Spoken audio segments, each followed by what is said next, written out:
मरणम परमानंदम। हरे कृष्णा। सभी भक्तों का बहुत बहुत स्वागत है भक्ति शास्त्री के सायंकालीन सत्र में। आशा करते हैं ये हमारा आखिरी सत्र होगा। ज्यादा आप लोगों को कष्ट नहीं दूंगा मैं। उसके पूर्व हम चर्चा करेंगे कल हमने क्या क्या श्रवण किया था। अपना हैंड रेस करते जाएं, बताते जाएं, जल्दी ही रिवीजन करेंगे हम। कल हमने क्या क्या सुना था। हैंड रेस करिए, जल्दी जल्दी बताइए, फिर हम आगे बढ़ते हैं। Yes. What all discussed yesterday. कल हमने किन किन विषयों पर चर्चा की थी। क्या क्या डिस्कस किया था कल हमने। कल जहाँ तक मुझे याद आ रहा है हमेशा 4 5 6 क्रमांक श्लोक पर डिस्कशन किया था। जी नित्यानंद प्रभु, यस बताइए। हरे कृष्णा प्रभु, वंदना प्रणाम। हरे कृष्ण। प्रभु, कल आपने बताया था कि हमारी जो भक्ति होना चाहिए उसका उद्देश्य होना चाहिए कि मतलब उसका उद्देश्य भौतिक उद्देश्य नहीं होना चाहिए, कृष्ण भावना भावित उद्देश्य होना चाहिए। और आपने ओके। उसी में दीक्षा का मतलब बताया था कि दीक्षा का मतलब क्या ये होता है। है भौतिक और कृष्ण भावना भावित उद्देश्य, इसकी परिभाषा। इसकी ये अभिव्यक्तिचारिणी भक्ति होना चाहिए। मतलब अगर आप आपके कॉन्शियसनेस को चेंज नहीं कर रहे हैं, आपके मटेरियल डिजायर की तरफ हैं, तो वो आपके भौतिक उद्देश्य हैं। लेकिन आप अगर आपकी चेतना को आप भगवान कृष्ण की तरफ ट्रांसफर कर रहे हैं, तो वो कृष्ण भावना भावित चेतन भक्ति होगी। नहीं तो जो जी। आपकी भक्ति है वो सिर्फ मटेरियल ही रह जाएगी, कुछ उद्देश्य के लिए ही रहेगी। ओके। देयर शुड बी ठीक है। Change from the change of consciousness, consciousness का परिवर्तन होना इंपॉर्टेंट है। यस। Good point. और यस शोभा आपने माता जी। उसमें हाँ हाँ नित्यानंद, बोलिए बोलिए बोलिए बोलिए बोलिए। दीक्षा का भी बताया था कि दीक्षा के द्वारा मनुष्य क्रमशः भौतिक भोग के प्रति अरुचि होती है और आध्यात्मिक जीवन के प्रति अपनी रुचि उत्पन्न होनी चाहिए। हम्म। उसमें गुरु का जो चयन है, जैसे प्रभुपाद का आपने कोट किया था कि प्रभुपाद बोलते थे कि गुरु is not like fashion and is not like dog. तो हम्म। जो गुरु की वाणी है और गुरु का अनुसरण है वो अ, व्यवस्थित तरीके से होना चाहिए। व्यवस्थित तरीके से होना चाहिए। जी बहुत बहुत धन्यवाद प्रभु। यस। बाकी वक्त अपना वीडियो चालू कर लें तो चालू कर सकते हैं। आकाशवाणी नहीं सुननी है। ये शोभा माता जी बताइए।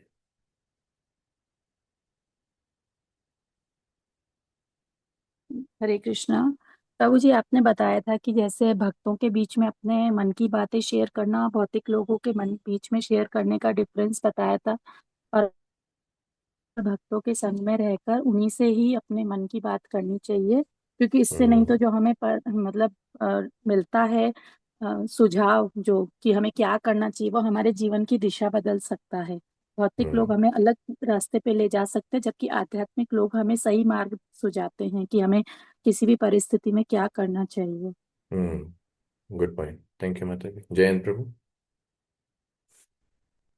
हरे कृष्ण प्रभु जी। तो हमने श्रवण के बारे में देखा था प्रभु जी कि भक्तों के बीच में और दूसरों के लिए, तो इसने हमने पढ़ा था एक पैराग्राफ, तो उसमें एक लाइन आती है कि हर एक व्यक्ति को भगवान श्री कृष्ण के विषय में श्रवण करने का अवसर दिया जाना चाहिए। तो ये हम्म। भक्तों के बीच में आपस में भी था और बाहरी लोगों के लिए भी। और एक आपने को हम्म। एक जो चैतन्य चेतामृत का एक श्लोक था कि नित्य सिद्ध कृष्ण प्रेम साध्य कबु नय श्रवणादि चित्त सिद्ध करे उदय, कि कृष्ण भक्ति हम्म। सबके अंदर है, लेकिन ये श्रवण कीर्तन के माध्यम से उसको जागृत करने का मौका दिया जाना चाहिए सबके लिए। हाँ, भक्तों के समुदाय की सारी समस्याओं का समाधान हर भक्त को ज्यादा से ज्यादा श्रवण कीर्तन कराकर किया जा सकता है। और उदाहरण हमने देखा था श्री चैतन्य महाप्रभु का झारखंड जंगल में कीर्तन। जी। तो पशु सुधर सकते हैं तो हम भी इस प्रकार सुधर सकते हैं। जी सुचित्रा माता जी बताइए। हरे कृष्णा, प्रणाम प्रभु जी। जी प्रभु जी, हमने कल 6 प्रकार के जो लक्षण देखे थे, जो हमारे भक्तों में और बाहर के लोगों में भी अपने व्यवहार को अच्छे बना सकते हैं। उसमें से आपने बहुत ही अच्छे तरीके से बताया था कि हमको जो सीक्रेट्स हैं, किसी की गुप्त बातें हैं, उसको अपने तक ही सीमित रखना चाहिए। ऐसा नहीं कि हम उसको बाहर जाके गलत तरीके से प्रचार कर दें। और फिर हम्म। भक्तों के बीच में रहकर हम उसको और किस तरीके से उपयोग कर सकते हैं। और उनसे उपहार लेना, उपहार देना, उनको भोजन कराना, प्रसाद का बहुत इंपॉर्टेंस आपने बताया था कि प्रसाद यदि बीच में होता है तो बहुत सारी मैटर को आराम से सॉल्व किया जा सकता है और कोई बातों को भी हम्म। आराम से निपटाया जा सकता है।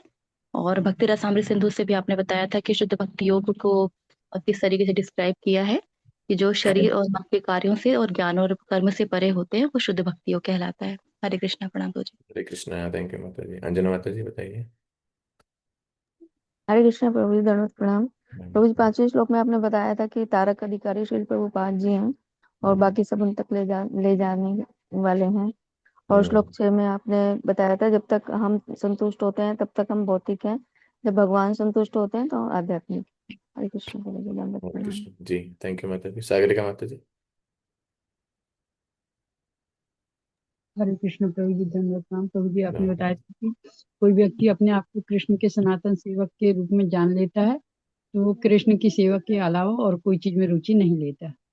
हम्म, भौतिक जगत में उसकी रुचि स्वतः ही कम हो जाती है। ठीक है, धन्यवाद। और किसी का कुछ एनी लास्ट पॉइंट, या फिर हम आगे बढ़ते हैं? ठीक है, तो अभी हम छठवें श्लोक तक हमने कवर कर लिया था। आज हम प्रयास करें कि हमारा सब कुछ कवर हो जाए, क्योंकि सातवें आठवें श्लोक तक कुछ तात्पर्य हैं। बाकी जो 9 10 11 नंबर श्लोक हैं वो बहुत ही मतलब ऊपर के रस तत्व के श्लोक हैं। हम उस पर क्या ही चर्चा करेंगे।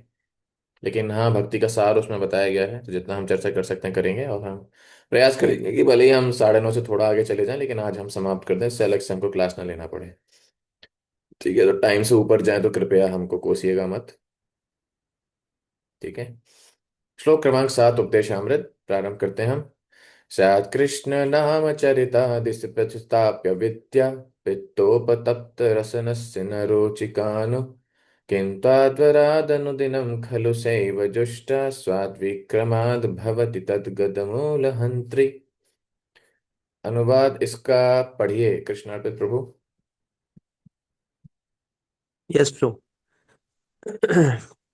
कृष्ण का पवित्र नाम, चरित्र, लीलाएं तथा कार्यकाल सभी मिश्री के समान आध्यात्मिक रूप से मधुर है। यद्यपि अविद्या रूपी पीलिया रोग से ग्रस्त रोगी की जीभ किसी भी मीठी वस्तु का स्वाद नहीं ले सकती, लेकिन यह आश्चर्य की बात है कि इन मधुर नामों का नित्य सावधानी पूर्वक कीर्तन करने से उसकी जीभ में प्राकृतिक स्वाद जागृत हो उठता है और उसका रोग धीरे धीरे समूल नष्ट हो जाता है। समूल नष्ट हो जाता है। ठीक है, तो ये उदाहरण हम सबने सुना है। पित्तोपतप्त रसनस्य न रोचिकानु। तो ये उदाहरण हम सबने प्रवचनों में सुना होगा। किसी प्रकार अगर किसी को पीलिया रोग हो जाता है, यकृत का रोग हो जाता है, तो फिर क्या होता है? कोई भी मधुर वस्तु, कोई भी मिश्री उसे कड़वी लगती है। लेकिन उस रोग की दवाई भी क्या है? यही शुगर कैंडी, मिश्री या गन्ने का रस कड़वा लगता है। लेकिन क्या करना चाहिए? कड़वा लगता है तो क्या नहीं पीना चाहिए? नहीं, उसकी दवा भी वही है। तो वो लगातार पीते रहने से धीरे धीरे वो लिवर का जो पीलिया है, जो रोग है, वो तुरंत हमारा धीरे धीरे स्वतः वो उसका समूल नाश हो जाता है। उदाहरण, ये बहुत प्रख्यात उदाहरण है, आप सबने सुना होगा, है कि नहीं? कि इसलिए चाहे हमें अच्छा लगे या ना लगे, नियमित रूप से कठिनाई से ध्यान पूर्वक दिमाग को लगाकर हमें अब हरि नाम का जप करना है, जिससे धीरे धीरे हमारे सारे भौतिक बंधन जो हैं, रोग हैं, वो धीरे धीरे उसका निवारण हम कर सकें। ठीक है, अब यहाँ एक बहुत इंपॉर्टेंट पैराग्राफ शिल प्रभुपाद यहाँ पर बता रहे हैं। दो इंपॉर्टेंट पैराग्राफ एक्चुअली। जी, सुधर्मनिष्ठा माता जी, आपका प्रश्न है? अच्छा, क्या हुआ? अरे प्रभु जी, गलती से हो गया था। ओ अच्छा अच्छा, ओके ओके, हाँ। मैंने कहा, अभी चालू ही नहीं हुआ, उसमें शायद कुछ प्रश्न आ गया। ओके, तो ये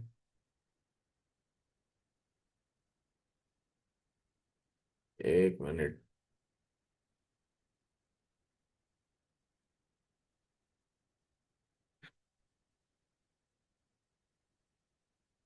ये कहाँ पर है? एक्चुअली हिंदी में मिस हो जाता है। 1 मिनट रुकिएगा। चैतन्य चरितामृत का कहाँ गया?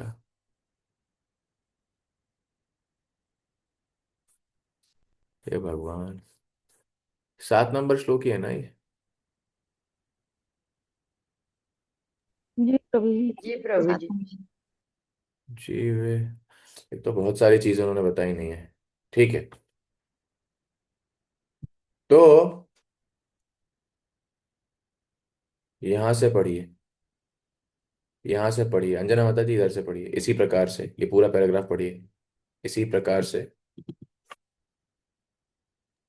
हरे कृष्ण प्रभु जी। हरे इसी कृष्ण। प्रकार से अविद्या अज्ञान भगवान श्री कृष्ण के दिव्य सुस्वादु नाम गुण रूप तथा लीलाओं का आस्वाद लेने की शक्ति को विकृत कर देती है।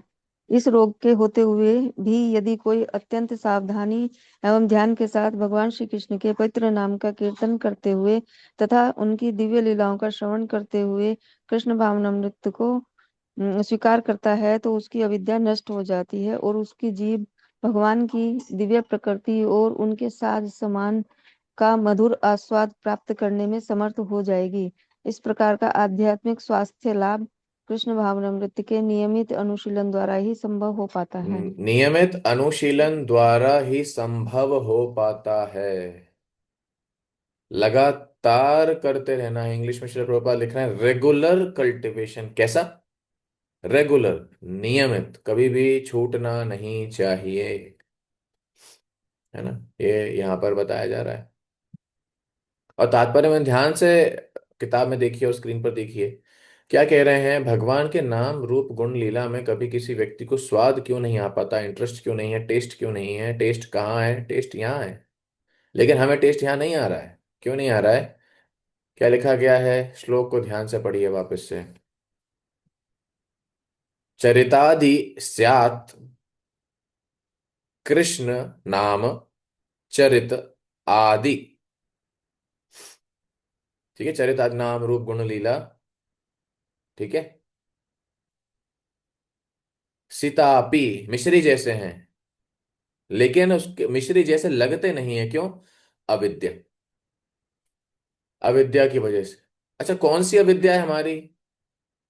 क्या अविद्या है हमारे पास? श्रील प्रभुपाद कहते हैं what is ignorance considering the body to be the self. इस शरीर को आत्म समझना, शरीर से अपनापन और शरीर से संबंधित वस्तुओं से अपनापन, उनको महत्व देना, ये वास्तव में अविद्या है। श्लोक आपने श्रील प्रभुपाद के प्रवचनों में बहुत बार सुना होगा, हम सब ने सुना है। स एव गो खरा, सुना है ये? है कि नहीं? हमेशा श्रील प्रभुपाद वो ये ऐसे श्लोक को कोट करते हैं, अपने प्रवचनों में बताते हैं, है कि नहीं। जनेषु अविज्ञेषु स एव गो खरा, they are like cows and asses. क्यों? भौमेव इज्यति, मतलब अपने शरीर से संबंधित चीजों को महत्वपूर्ण समझना। ये इतनी बड़ी एवं सूक्ष्म बीमारी है कि कुछ भी व्यक्ति कर ले, कितना भी प्रयास कर ले, उससे ये जो बीमारी शिल प्रभुपाद कहा करते थे स्किन डिसीज, इससे पार पाना, इसको समझना बहुत, इससे दूर होना लगभग असंभव है।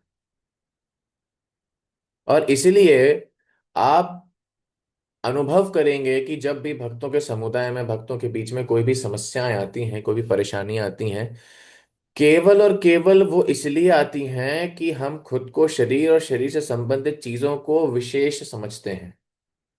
कोई भी प्रॉब्लम आप दिमाग में सोच लीजिए, जो भी आपने अभी तक इस्कॉन में देखी है या भक्तों के बीच, भक्तों के समुदाय में देखी, इसके अलावा और कुछ नहीं होगा। केवल शरीर से संबंधित चीजों को हम विशेष समझते हैं। ये भक्ति में भी लगाते हैं कि हमारे गुरु हैं वे विशेष हैं। क्यों? क्योंकि हमारे गुरु हो हैं, है कि नहीं। हमारे हमारे शहर के भक्त हैं वो बहुत अच्छे हैं। क्यों? क्योंकि हमारे शहर के हैं। और क्योंकि वास्तव में मैं श्रेष्ठ हूं, मैं भगवान हूं। वास्तव में यही जो समस्या है जीवात्मा की है, और बहुत अंदर तक गई हुई है। इसीलिए भगवान श्री कृष्ण के नाम रूप गुण लीला में कभी भी हमको स्वाद नहीं आएगा, टेस्ट जिसे कहा जाता है। लेकिन इसका इलाज क्या है? यही नाम रूप गुण लीला। भगवान की लीला बार बार सुन सुनकर हमें क्या समझ में आएगा? भगवान की लीलाएं सुनकर क्या समझ में आया कि भगवान जिस प्रकार भोग कर सकते हैं, वास्तव में इस प्रकार से भोग किया जाता है। और हम जीवात्मा, तुच्छ जीव होते हुए हम भोग नहीं यहां पर कर सकते, संभव ही नहीं है। तो इसलिए यही नाम रूप गुण लीला का हम अगर लगातार श्रवण करते रहेंगे तो क्या होगा? लगातार, कंसिस्टेंटली। ऐसा नहीं जैसे एक भक्त प्रवचन में बता रहे थे कि कभी कभी हम क्या करते हैं, सुनामी साधना। पता है सुनामी साधना क्या होती है? सुनामी साधना, तूफानी साधना का अर्थ है कि जब भक्ति शास्त्रीय चल रही है, कोई फेस्टिवल है, तब तो एकदम तूफानी, आज कुछ तूफानी करते हैं, बहुत श्रवण, बहुत कीर्तन, मॉर्निंग प्रोग्राम सब, उसके बाद सब खत्म। तो इस तरीके से ये नहीं करना चाहिए। हमारी साधना क्या होनी चाहिए? कंसिस्टेंट, है कि नहीं? कंसिस्टेंट, लगातार। प्रभुपाद तो कह रहे हैं रेगुलर कल्टिवेशन, रेगुलरली, लगातार जब ये करते रहेंगे तब वास्तव में भक्ति में कुछ हमको अनुभव होगा और कुछ बदलाव हमारे जीवन में, हमारे स्वभाव में, हमारे चित्त में आएगा। ये बहुत महत्वपूर्ण है। हर दिन की साधना हमको विशेष समझनी चाहिए, हर दिन की सेवा हमको विशेष समझनी चाहिए। ये श्रील प्रभुपाद इस तात्पर्य में बता रहे हैं। और वास्तव में अविद्या की वजह से ही किसी भी चीज में हमको टेस्ट नहीं आता है, वो चाहे भक्तों का संग हो, शास्त्रों का अध्ययन हो। क्यों नहीं आ रहा है? क्योंकि अविद्या है। वास्तव में वहां पर स्वाद है, आनंद है, तो आता क्यों नहीं आता? इसलिए नहीं क्योंकि अविद्या है। भौतिक जगत की चीजों में आनंद नहीं है, भगवान ने गारंटी दी है कि यहाँ पर आप भोग नहीं कर सकते, लेकिन फिर भी उसमें आनंद आता है क्योंकि शरीर से संबंधित है, और हमारा संबंध अभी तक शरीर से ही बना हुआ है कि नहीं? बहुत महत्वपूर्ण समस्या है ये, जो कि हमको, हमें इसका निवारण करना चाहिए। भक्ति का नियमित रूप से अभ्यास, श्रवण कीर्तन जप, सब कुछ वेरी वेरी इंपॉर्टेंट। नहीं तो कभी हमारी जो आदतें हैं कि हम शरीर की चीजों को विशेष समझना, ये कभी भी सुधरेगी नहीं। और हमेशा भक्तों के समाज में, समुदाय में हमेशा समस्याएं आती रहेंगी। स्वरूप हमें याद रखना, जीवेर स्वरूप होए कृष्णेर नित्य दास। वो भजन सुना है आप लोगों ने? राधा कृष्ण बोल बोल बोलो रे सबाई। श्री शिल प्रभुपाद अपने प्रवचन में बोलते हैं, इसको बार बार कहते हैं, क्या कह रहे हैं? जीव कृष्ण दास ए विश्वास, कर ले तो आर दुख नाई। जीव का दुख क्या है? कि वो स्वयं को विशेष समझता है, स्वयं को भगवान समझता है, स्वयं को भोगी समझता है। बस। जीव कृष्ण दास ए विश्वास, कर ले तो आर दुख नाई। जीवन में सारे दुख समाप्त हो जाएंगे अगर कोई व्यक्ति ये समझ जाए कि मैं भोगी नहीं हूं, इस जगत में हम भोग नहीं कर सकते, केवल मेरा एक ही उद्देश्य है भगवान को और उनके भक्तों को भोग देना। भोग देना मतलब उनकी प्रसन्नता के लिए कार्य करना। हमारा भोग करना संभव नहीं है। मजे की बात है, हम में से कोई भी इस बात को नहीं मानता कि इस भौतिक जगत में हम भोग नहीं कर सकते, मेरा भोग करना संभव नहीं है, मैं भोग नहीं कर सकता। बस इतनी बात समझनी है। भगवान कह रहे हैं ना, भोक्ता राम यज्ञ तपसाम सर्वलोक महेश्वर, हर चीज का भोक्ता कौन है? मैं हूं। ज्ञात्वा माम शांति मृच्छति, संपूर्ण रूप से शांति हो जाएगी। लेकिन हमें से कोई नहीं मानता हम भोग नहीं कर सकते। उम्मीद नहीं जाती है। हमारे हाथ पैर टूट जाएं, मुंह में दांत नहीं, पेट में दांत नहीं, पूरी हालत हमारी खराब हो जाए, फिर भी मैं नहीं करूंगा, करूंगी तो कम से कम हाँ मेरे बच्चे तो भोग करेंगे, मैं इनको देखूंगी, इसमें हम खुश हैं।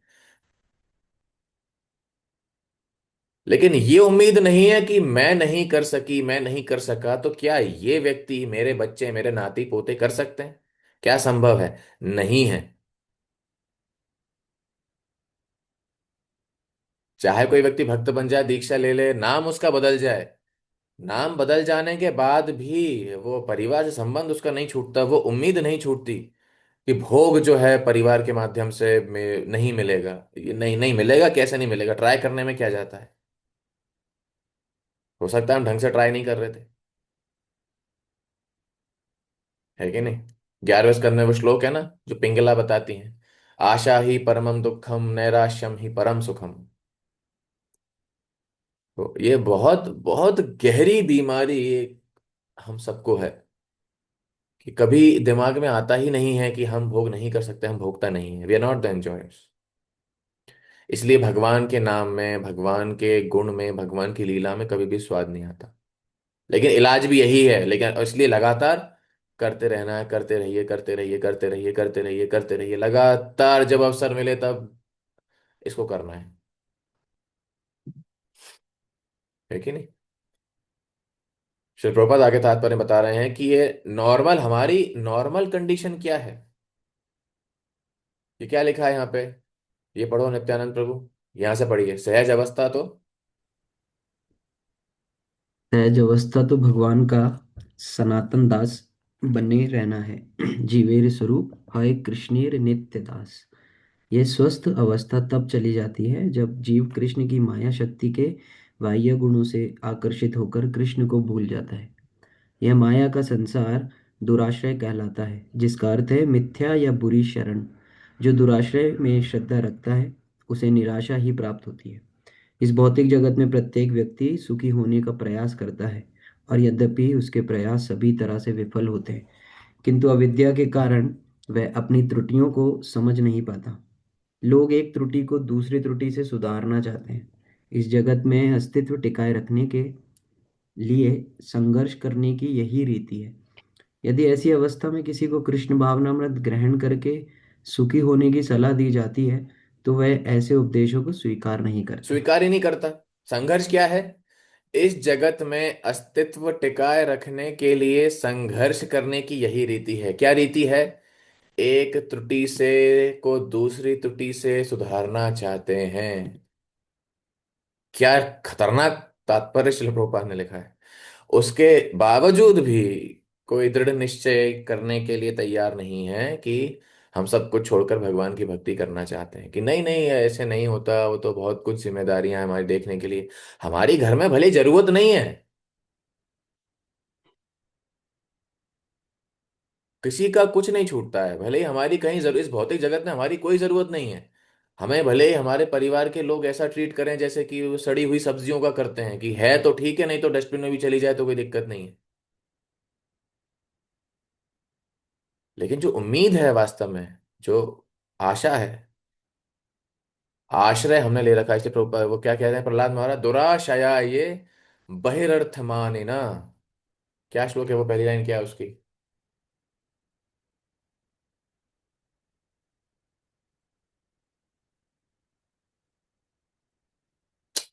कौन सा श्लोक है वो? तो भी तद्देत गृहं वृतानाम अदांत गोभिर शतम तमिश्रम। नहीं, दुराशया ये बहिरर्थ माने ना, अंधा यतंधे रूपिणी यमानास्ते ते पीश तंत्रयाम उरुदाम निबद्धा। पहली लाइन याद नहीं आ रही। न ते विदु स्वार्थ गतिम ही विष्णु दुराशया ये बहिरर्थ मानिना अंधा यतंधैर उपगीयमानास्ते अपीश तंत्रयाम उरुदाम निबद्धा। 5 साल का बालक श्री प्रहलाद महाराज क्या कह रहे हैं? दुराशया ये बहिर अर्थ मानना, बाहर की बाह्य वस्तुओं को अर्थ मानना, ये क्या है? दुराश्रय। इस जगत में कोई भी व्यक्ति है तो वो क्या है? दुराश्रय। दुराश्रय मतलब वो को टिकने नहीं वाला है, उसका क्या आश्रय लेंगे हम? ऐसे व्यक्तियों का, परिवार का, पति का, पुत्रों का, इन सब का आश्रय लेना कैसा आश्रय है ये? 11वें स्कंद में आता है जैसे कि कुत्ते की पूंछ पकड़ के कोई नदी पार करना चाहता है। क्या होगा? ऐसा कोई कुत्ते की पूंछ पकड़ के नदी पार करेगा तो कुत्ते के साथ साथ हम भी डूबेंगे।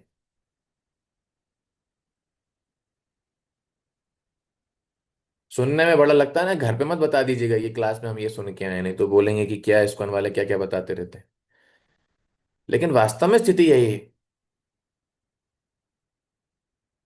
और अगर लोगों से कहो कि इस जीवन में आप सुखी नहीं हो सकते, कि अरे ये तो दुनिया की रीत है, ये है तेरे कर्म, कभी खुशी कभी गम, कभी खुशी आएगी कभी गम आएगा, जीवन ऐसे ही चलता रहेगा, है कि नहीं? इतनी उम्मीद बांधी गई है हमको बचपन से, इतनी आशा लोगों की है कि हम भोग नहीं कर सकते तो बाकी लोग करेंगे, हमारे परिवार के लोग करेंगे। आज हम चर्चा भी कर रहे थे, पता नहीं यहाँ हमने चर्चा करी कि नहीं, आज हम चर्चा कर रहे थे, कोर्स हमारा चल रहा है तो उसमें हम देख रहे थे, जब तक हमारे अंदर ये दृढ़ विश्वास है कि हम भोग कर सकते हैं, हम भक्ति ढंग से कर ही नहीं सकते। ढंग से नहीं कर सकते। हम सब इसलिए कर रहे हैं, कहीं ना कहीं कुछ परेशानी आती है तो उसकी, उसमें शांति की भावना हमारे अंदर आ जाए तो इसलिए हम भक्ति कर लेते हैं। ठीक है।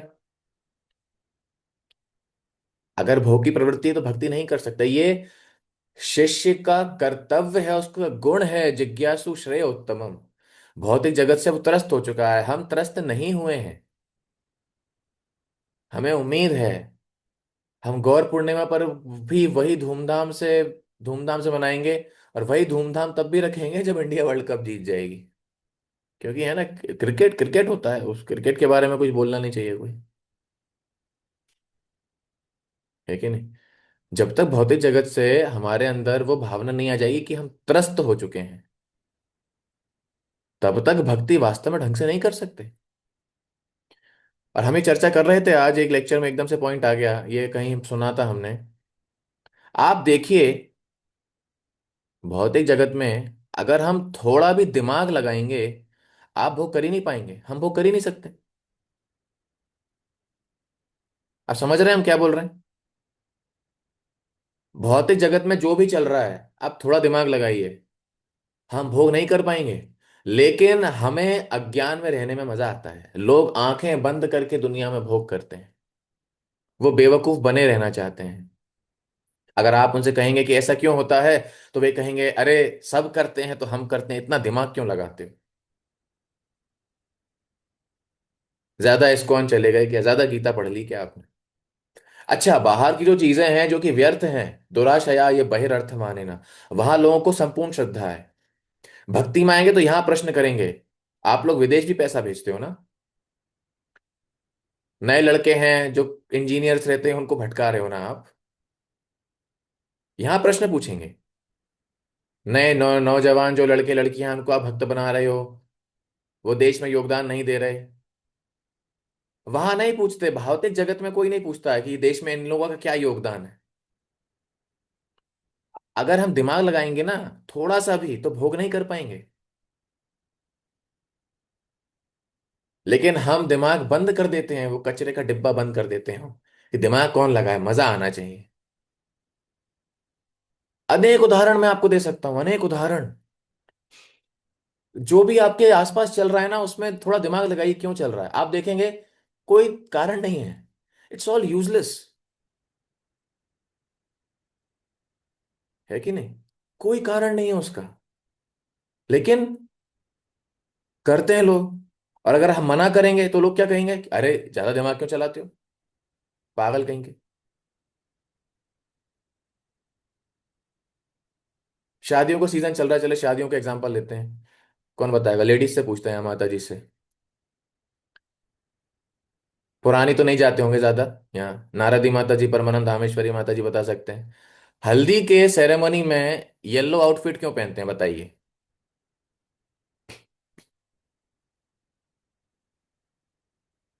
हाँ भाई, कौन बताएगा? बताइए। हल्दी की हल्दी जो का रस्म रंग होती पीला है, होता है तो इसीलिए प्रभु जी। हाँ हाँ हल्दी का रंग पीला होता है, इस कॉन्सेप्ट से मैं समझती हूँ, हाँ, पहनते इसका होंगे हल्दी इसीलिए। है किसकी? जिसकी होती है वो ग्रीन पहनती, बाकी सब येलो, या फिर बाकी सब ग्रीन वो येलो। हाँ, और फिर हल्दी मेहंदी हल्दी की रस्म साथ में में हरे, होती है। मेहंदी की रस्म में हरी ड्रेस क्यों पहनते हैं? साथ ही होती है प्रभु जी, आजकल साथ ही हाँ हाँ, हल्दी नहीं, मेहंदी। अगर अलग भी होती है तो मैं बता रहा हूँ, आउटफिट अलग क्यों है? क्या लॉजिक है उसका? हल्दी के कलर से मैच करना है। हाँ जी प्रभु। अब आप देखिए, थोड़ा 5% दिमाग हम सब अपना लगाते हैं, हम लोगों में ज्यादा तो नहीं है, हम कलयुग के जीव हैं। थोड़ा सोच के देखिए, इस बात का कोई सेंस बनता है? बताइए, कोई सेंस बनता है? फैशन है प्रभु जी, बस, और कुछ नहीं है। कोड तो रखना ही रहता है, अब क्या रखें, तो इसलिए कुछ ना कुछ क्या रख, कोड तो कुछ आजकल चलता ही कुछ है। तो करो, कुछ तो करो, सब कुछ तो होना चाहिए। देयर शुड बी ठीक है समथिंग प्रभु। हैपनिंग, कुछ तो करो। ग्रुप बना के आज आज आज आज येलो आउटफिट है कि नहीं? करिए ये सब, कुछ भी करते रहिए, है कि नहीं? तो वास्तव में जो भक्त हैं, अगर मतलब ऐसा नहीं है रस्म नहीं होनी चाहिए, तो सच में पारंपरिक रस्म है, बात उस गलत वो नहीं है। गलत ये है कि इतनी चीजें भौतिक जगत में होती है ना, उसमें व्यक्ति दिमाग नहीं लगाता है। लेकिन भक्ति में आएगा ना, तो अरे भगवान ने ऐसा कैसे कर दिया, भगवान राम ने बाली को पीछे से क्यों मार दिया, वाह क्या बात है यहाँ पर। ये तो नकली है, महाभारत हुई नहीं थी, हाँ एवेंजर्स हुआ था, थानोस असली में था, सुपरमैन ने ट्रेन रोकी थी, वो पैंट के ऊपर चड्डी पहन के। लेकिन हनुमान जी तो नकली हैं, राम सेतु नकली है। देखिए समझने वाली बात है, थोड़ा सा अगर हम भगवत ज्ञान विकसित करेंगे तो समझेंगे कि इस भौतिक जगत में भोग संभव नहीं है।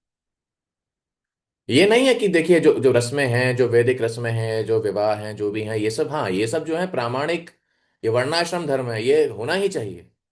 लेकिन इन सब के नाम पे जो अभी दुनिया में चलता है, इसका कोई सेंस नहीं बनता है। हम कभी कभी यूथ प्रोग्राम्स में लड़कों से लड़कियों से पूछते हैं कि आजकल लोग शराब क्यों पीते हैं। पीने का शौक नहीं, पीता हूँ गम भुलाने को। तो ठीक है भैया, डिप्रेशन में पी लिया, ब्रेकअप हो गया, कोई छोड़ के चली गई तो उसने पी लिया। अब जब शादी पार्टियां हैं, वहां पर क्यों लोग शराब पीते हैं? खुशी का मौका है, आज मेरे यार की शादी है, वहां भी पी लिया। तो आप सुख में पी रहे हैं, आप दुख में पी रहे हैं। अरे करना क्या चाहते हो, कहना क्या चाहते हो? वास्तव में जो वास्तविक जीवन है वो दुख से भरा हुआ है, दुखालयम अशाश्वतम। तो अब ये व्यक्ति शराब के माध्यम से तमोगुण में जाकर भोग करना चाहता है, इसलिए शराब का सेवन किया जाता है। लोगों को लगता है ये बहुत अच्छी बात है कि नहीं? हाथ में गिलास तो होना ही चाहिए, ऐसे कैसे? It doesn't make any sense, it is complete nonsense. थोड़ा अगर हम भौतिक जगत में थोड़ा दिमाग लगाने लगेंगे ना, इस भौतिक जगत से हमारा संपर्क ही कट जाएगा।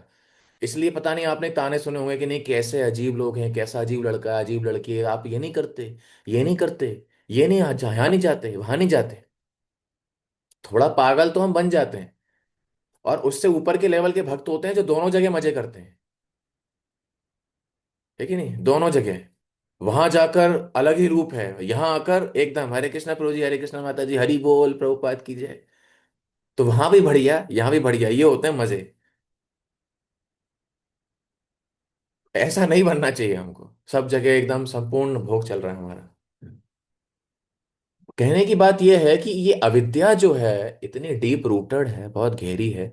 और जितना हम शास्त्र पढ़ेंगे, भगवान की लीलाओं का श्रवण करेंगे, भक्तों के संग में रहेंगे, धीरे धीरे हमें समझ में आ जाएगा कि भौतिक जगत में हमारी कोई उम्मीद नहीं है, भोग हम नहीं कर सकते। हम तो कह रहे हैं, मान लीजिए आप अगर हम दूसरे, कभी कभी होता है, पता नहीं आप लोगों के साथ, पता नहीं आप लोग अच्छे भक्त हैं, मेरे साथ कभी कभी होता है कि नॉर्मल जो चीजें होती हैं उन्हें देख के ज्यादा प्रलोभन नहीं होता। कभी कुछ बड़ा देख लिया ना, कोई ज्यादा ही महंगी गाड़ी, ज्यादा ही अमीर लोगों की शादी एकदम स्टेडियम वगैरह में, इतनी बड़ी गाड़ी देख ली कि मतलब उसमें 12 लोग बैठ जाएं, तब देख के लगता है यार ये कुछ गलती तो नहीं हो गई जीवन में, कुछ तो खाली खाली सा लग रहा है। काश ऐसे हम बन जाते। बड़ी गाड़ियां होती है कि नहीं, वो फोन के पीछे जो कवर है उसमें भी हीरा लगा हुआ है। तो थोड़ा तो कुछ बनते, नॉर्मल कुछ देखते हैं तो ऐसा प्रलोभन नहीं आता। लेकिन एक कुछ बड़ी जगह, एकदम कुछ रईस जगह, बड़ी शादियां हैं, हेलीकॉप्टर से फूल गिर रहे हैं उस पे, कि अरे यार ये वास्तविक मजे तो ये हैं, हम कहाँ लग गए ये।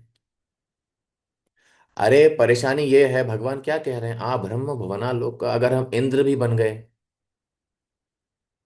शास्त्रों में देखिए, इंद्र जो हैं अप्सराओं का नृत्य देखते रहते हैं, इतना भोग कौन करता है? फिर भी भौतिक जगत में कोई स्त्री, कोई ऋषि की पत्नी हो, प्रलोभित हो जाते हैं। फिर उसके बाद श्राप मिल जाता है, देवताओं से, फिर दैत्यों से लड़ाई हो जाती है, फिर लड़ाई चलती रहती है, कुछ ना कुछ चलता ही रहता है। ऐसा बैठ के कभी वो नहीं मिलेगा भागवतम में वर्णन कि इंद्र बैठे हैं और डांस चल रहा है और अंगूर खा रहे हैं और कहते हैं हाँ नाचो नाचो, बेहतरीन, बहुत मजा आ रहा है, क्या बात है। वहां देखेंगे वो आ रहे हैं, गुरु आए, अपराध हो गया, राज्य चला गया, वृत्रासुर ने अटैक कर दिया, बलि महाराज ने आया, सबको मार पीट के भगा दिया स्वर्ग से, निकलो सबके सब। भौतिक जगत में भोग और संपत्ति के साथ कष्ट और कलेश भी उसी मात्रा में आते हैं। अब क्या है, कोई वो फिर बोलेंगे कि नहीं आप इस्कॉन वाले डिस्करेज कर देते हो। हतोत्साहित नहीं कर रही, ये सत्य है, ये ज्ञान है। और इसी ज्ञान के माध्यम से फिर हमें भक्ति करनी है कि वास्तविक भोक्ता कौन है, भगवान है। भगवान की लीला, भगवान के नाम अगर हम करेंगे तो वास्तविक हम सुखी रह सकते हैं, है कि नहीं? इस तरीके से। तो यहाँ अश्लील प्रभुपाद बहुत महत्वपूर्ण तात्पर्य यहाँ पर बता रहे हैं कि कृष्ण भावनामृत जो आंदोलन है वो इस अविद्या को मिटाने के लिए है। लेकिन कुछ लोग कभी नहीं सुनते, कौन? नमाम दुष्कृतनो मूढ़ा पपद्यन्ते नराधमा, कभी शरणागत नहीं होंगे। और ऐसे लोग क्या है, इस जगत में, इस जगत का नेतृत्व करते हैं, सेलिब्रिटी बन जाते हैं, नेता बन जाते हैं, हीरो हीरोइन बन जाते हैं। वो जो बोलेंगे वो धर्म माना जाएगा। तो ये हालत इस भौतिक जगत की है। रूप गोस्वामी फिर भी तात्पर्य में कह रहे हैं कि अगर हमें फिर भी इस बीमारी से छुटकारा पाना है तो हमें हरे कृष्ण महामंत्र का जप बहुत ध्यान पूर्वक करना चाहिए। रूप गोस्वामी कह रहे हैं केवल जप नहीं करना है, बहुत ध्यान, with great care and attention, तात्पर्य में लिखा हुआ है। क्योंकि असली जो बीमारी है, जो रोग है, वो कहाँ है? हृदय में है। तो इसलिए हृदय और मन जब शुद्ध हो जाएंगे तब नाम के माध्यम से क्या होगा? भव महादावाग्नि निर्वापनम। और इसलिए शिल प्रोपा तात्पर्य में बहुत अच्छी लाइन बोलते हैं, the Krishna consciousness movement specially meant for creating an atmosphere in which people can take to the chanting of the Hare Krishna mahamantra. इस तरीके से व्यवहार, इस तरीके से वातावरण हमें बनाना है कि हम ज्यादा से ज्यादा हरि नाम की शरण ले सकें। अब आप याद करिए, हमने पहले भी ये पढ़ा हुआ है कि ज्यादा से ज्यादा श्रवण, ज्यादा से ज्यादा कीर्तन, ज्यादा से ज्यादा जप, हरिनाम की शरण भक्त ले सकें, हरिनाम की और श्रीमद् भागवतम की। और ये केवल ऐसा नहीं है ये ब्रह्मचारियों के लिए, सन्यासियों के लिए नहीं, कोई भी हो, हम घर पर हो, कुछ भी काम कर रहे हो, चाहे गृहिणी हो, कुछ भी हो, ज्यादा से ज्यादा जैसे ही विपत्ति आती है या कुछ भी हमारे जीवन में समस्या है, ज्यादा से ज्यादा हरिनाम, भागवत और भक्तों की शरण में। कृष्ण भावनामृत आंदोलन का असली उद्देश्य यही है। नए लोग तो देखिए आते ही रहेंगे, लेकिन जो पुराने हैं, जो आ चुके हैं, हमारी अटूट श्रद्धा हरिनाम में, भागवत में, भक्तों में होनी चाहिए, है कि नहीं? इसलिए जब कोई इस प्रकार से कोई सिंसियर होता है, सुदृढ़ भक्त होता है, तब उसकी दीक्षा कराई जाती है और तब उसकी प्रक्रिया चालू होती है भजन क्रिया की। और भजन क्रिया के माध्यम से फिर आती है अनर्थ निवृत्ति। है कि नहीं? अनर्थ से वो जब मुक्त हो जाएगा तब वास्तव में वो भक्ति की प्रक्रिया से आसक्त होगा, जिसे भाव कहा जाता है। भाव भक्ति उसे आएगी। माया उसके जीवन में हमेशा रहेगी, लेकिन वो उसे कभी प्रभावित नहीं कर सकती। क्यों? क्योंकि एक भक्त ने ज्ञान के माध्यम से, भागवत के माध्यम से, गुरु के आशीर्वाद से माया की असली स्थिति को पहचान लिया है। माया क्या है? That which is not. जो नहीं है उसे सत्य समझना। ये समझ लेना, सुन लेते हैं हम लेक्चर में, लेकिन क्या ऐसा मानते हैं? ऐसा नहीं मानते। तो इस पर बहुत विशेष ध्यान देना चाहिए कि हमें माया और कृष्ण अलग अलग देख सकें हम। भागवतम में एक श्लोक है, बहुत अच्छा श्लोक है, मायाम चता चतद अपाश्रयम भक्ति योगेन मनसि, याद नहीं आ रहा, भक्ति योगेन मनसि सम्यक प्रणिहिते अमले अपश्यत पुरुषम पूर्णम मायाम च तद अपाश्रयम। शायद यही है, मुझे कोई ऑनलाइन ढूंढ सकते हैं, 1.7.4 शायद यही है, हो सकता है गलत हो, कोई सर्च करके कंफर्म कर सकते हैं अगर ये वो दूसरा है तो।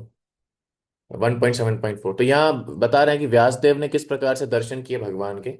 भक्ति योग से उनका जो संपूर्ण मल है उनके मन का, पूरा साफ हो गया।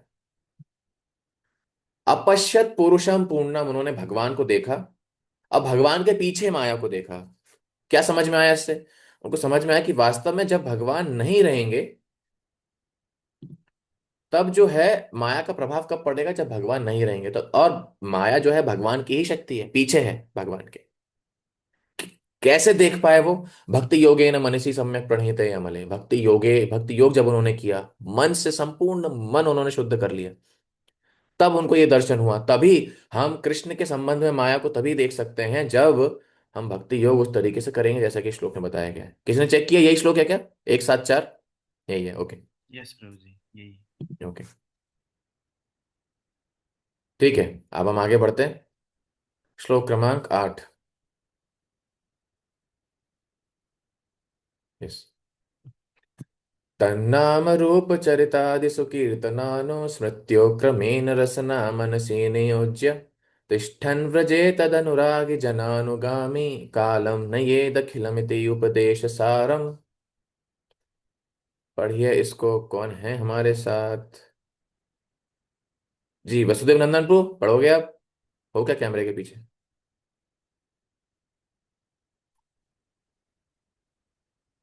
वसुदेव नंदन प्रभु, मुझे होस्ट बना के भाग गए क्या ये? हरे कृष्णा। गए गए गए, ये होस्ट तो नहीं है, इनको निकाल के प्रॉब्लम नहीं हो जाए। एक मिनट रुकिएगा। होस्ट, अच्छा होस्ट में ही हूँ। वाह वाह, तो इनको हम निकाल सकते हैं। निताई गौर प्रेमानंदे हरि बोल। जय हो। जी योगेश प्रभु पढ़िए अनुवाद। हरे कृष्णा प्रभु जी, थैंक यू।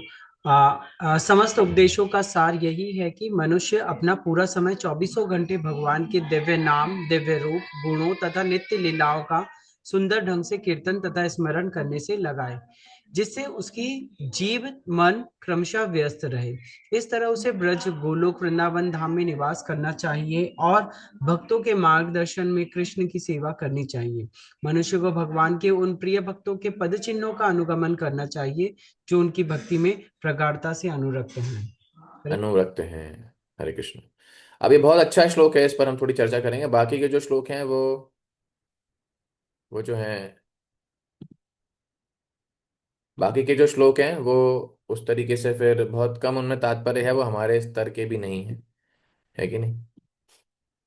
ठीक है, तो यहाँ पर क्या बताया जा रहा है, श्री प्रभुपाद तात्पर्य स्टार्ट करते हैं बहुत अच्छे टॉपिक को बताते हुए। क्या कि मन हमारा शत्रु हो सकता है, मन हमारा मित्र हो सकता है, इसलिए मन को क्या करना चाहिए, मन को प्रशिक्षण देना चाहिए, कठिन प्रशिक्षण मन को देना चाहिए। सरस्वती ठाकुर तो बोलते थे 100 बार झाड़ू से मारना चाहिए, 100 बार चप्पल से। इसलिए जिससे मन की ये आदत बन जाए कि वो हमेशा कृष्ण का स्मरण करे। क्यों करे बता रहे हैं, बहुत महत्वपूर्ण, ध्यान सुनिएगा। कि कृष्ण भावनामृत आंदोलन केवल मन के प्रशिक्षण के लिए ही है कि मन हमेशा कृष्ण की सेवा में रहे। क्यों? शिल शिल प्रभुपाद तात्पर्य में कह रहे हैं कि ये जो भौतिक जगत में जो भी हम कार्य कर रहे हैं, जो हमारे इंप्रेशंस हैं, जो हमारे मन पर प्रभाव पड़ रहा है, वास्तव में ये बहुत खतरनाक सिद्ध हो सकता है अगर यही प्रभाव रहा हमारे मन पर जब हम मृत्यु की शैया पर हैं। मन पर कोई भी इंप्रेशन पड़ रहा है ना, उसके लिए बहुत ध्यान देना चाहिए। We should be very cautious. ऐसा नहीं है कि मैं इसमें पारंगत हूं, हम भी कभी कभी इसमें फिसल जाते हैं। हमें हमेशा ध्यान रखना चाहिए कि मन पर जो भी इंप्रेशन पड़ रहा है, ये मृत्यु के समय भी हमारे जीवन में आ सकता है, हमारे साथ मृत्यु के समय भी आ सकता है।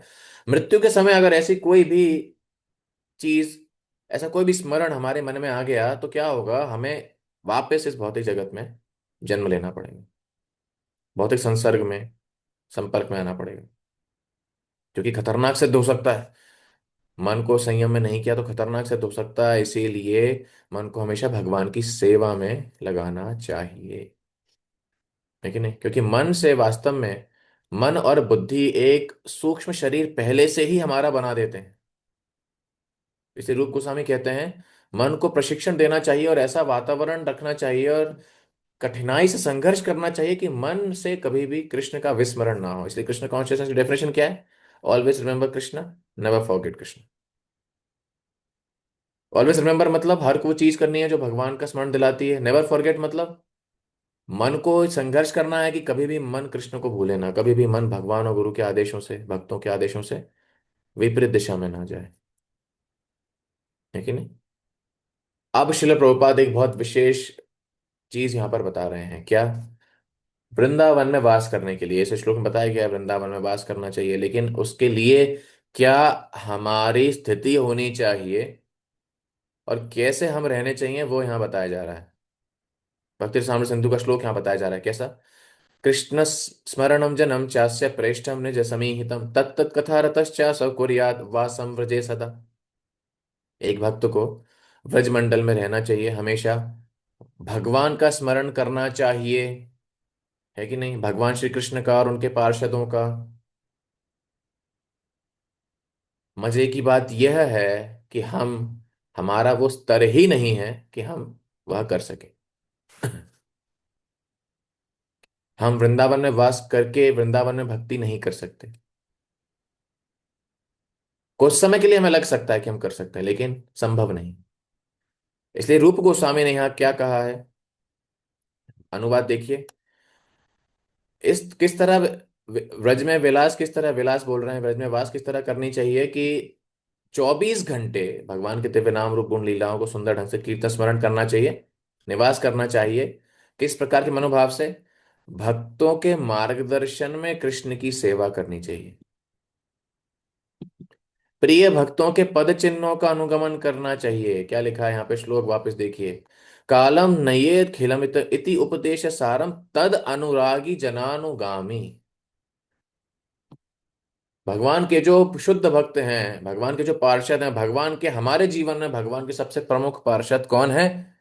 हमारे गुरु, विशेष रूप से शिल प्रभुपाद और शिल प्रभुपाद के जो शिष्य हैं, जिनसे हमने दीक्षा ली है।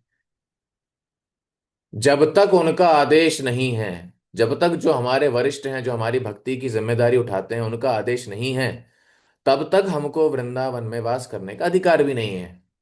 हमें जाना भी चाहिए तो भक्तों के आदेश से और भक्तों की निगरानी में, भक्तों के मार्गदर्शन में। श्रील प्रभुपाद इसी तात्पर्य में बता रहे हैं कि वृंदावन में जाके सबसे पहले क्या करना चाहिए। सबसे पहले बिहारी जी की गली में जाके चाट खानी चाहिए, फिर उसके बाद पेड़ा रगड़ के जो लस्सी मिलती है वहां मिट्टी के कुल्हड़ में, वो लेनी चाहिए।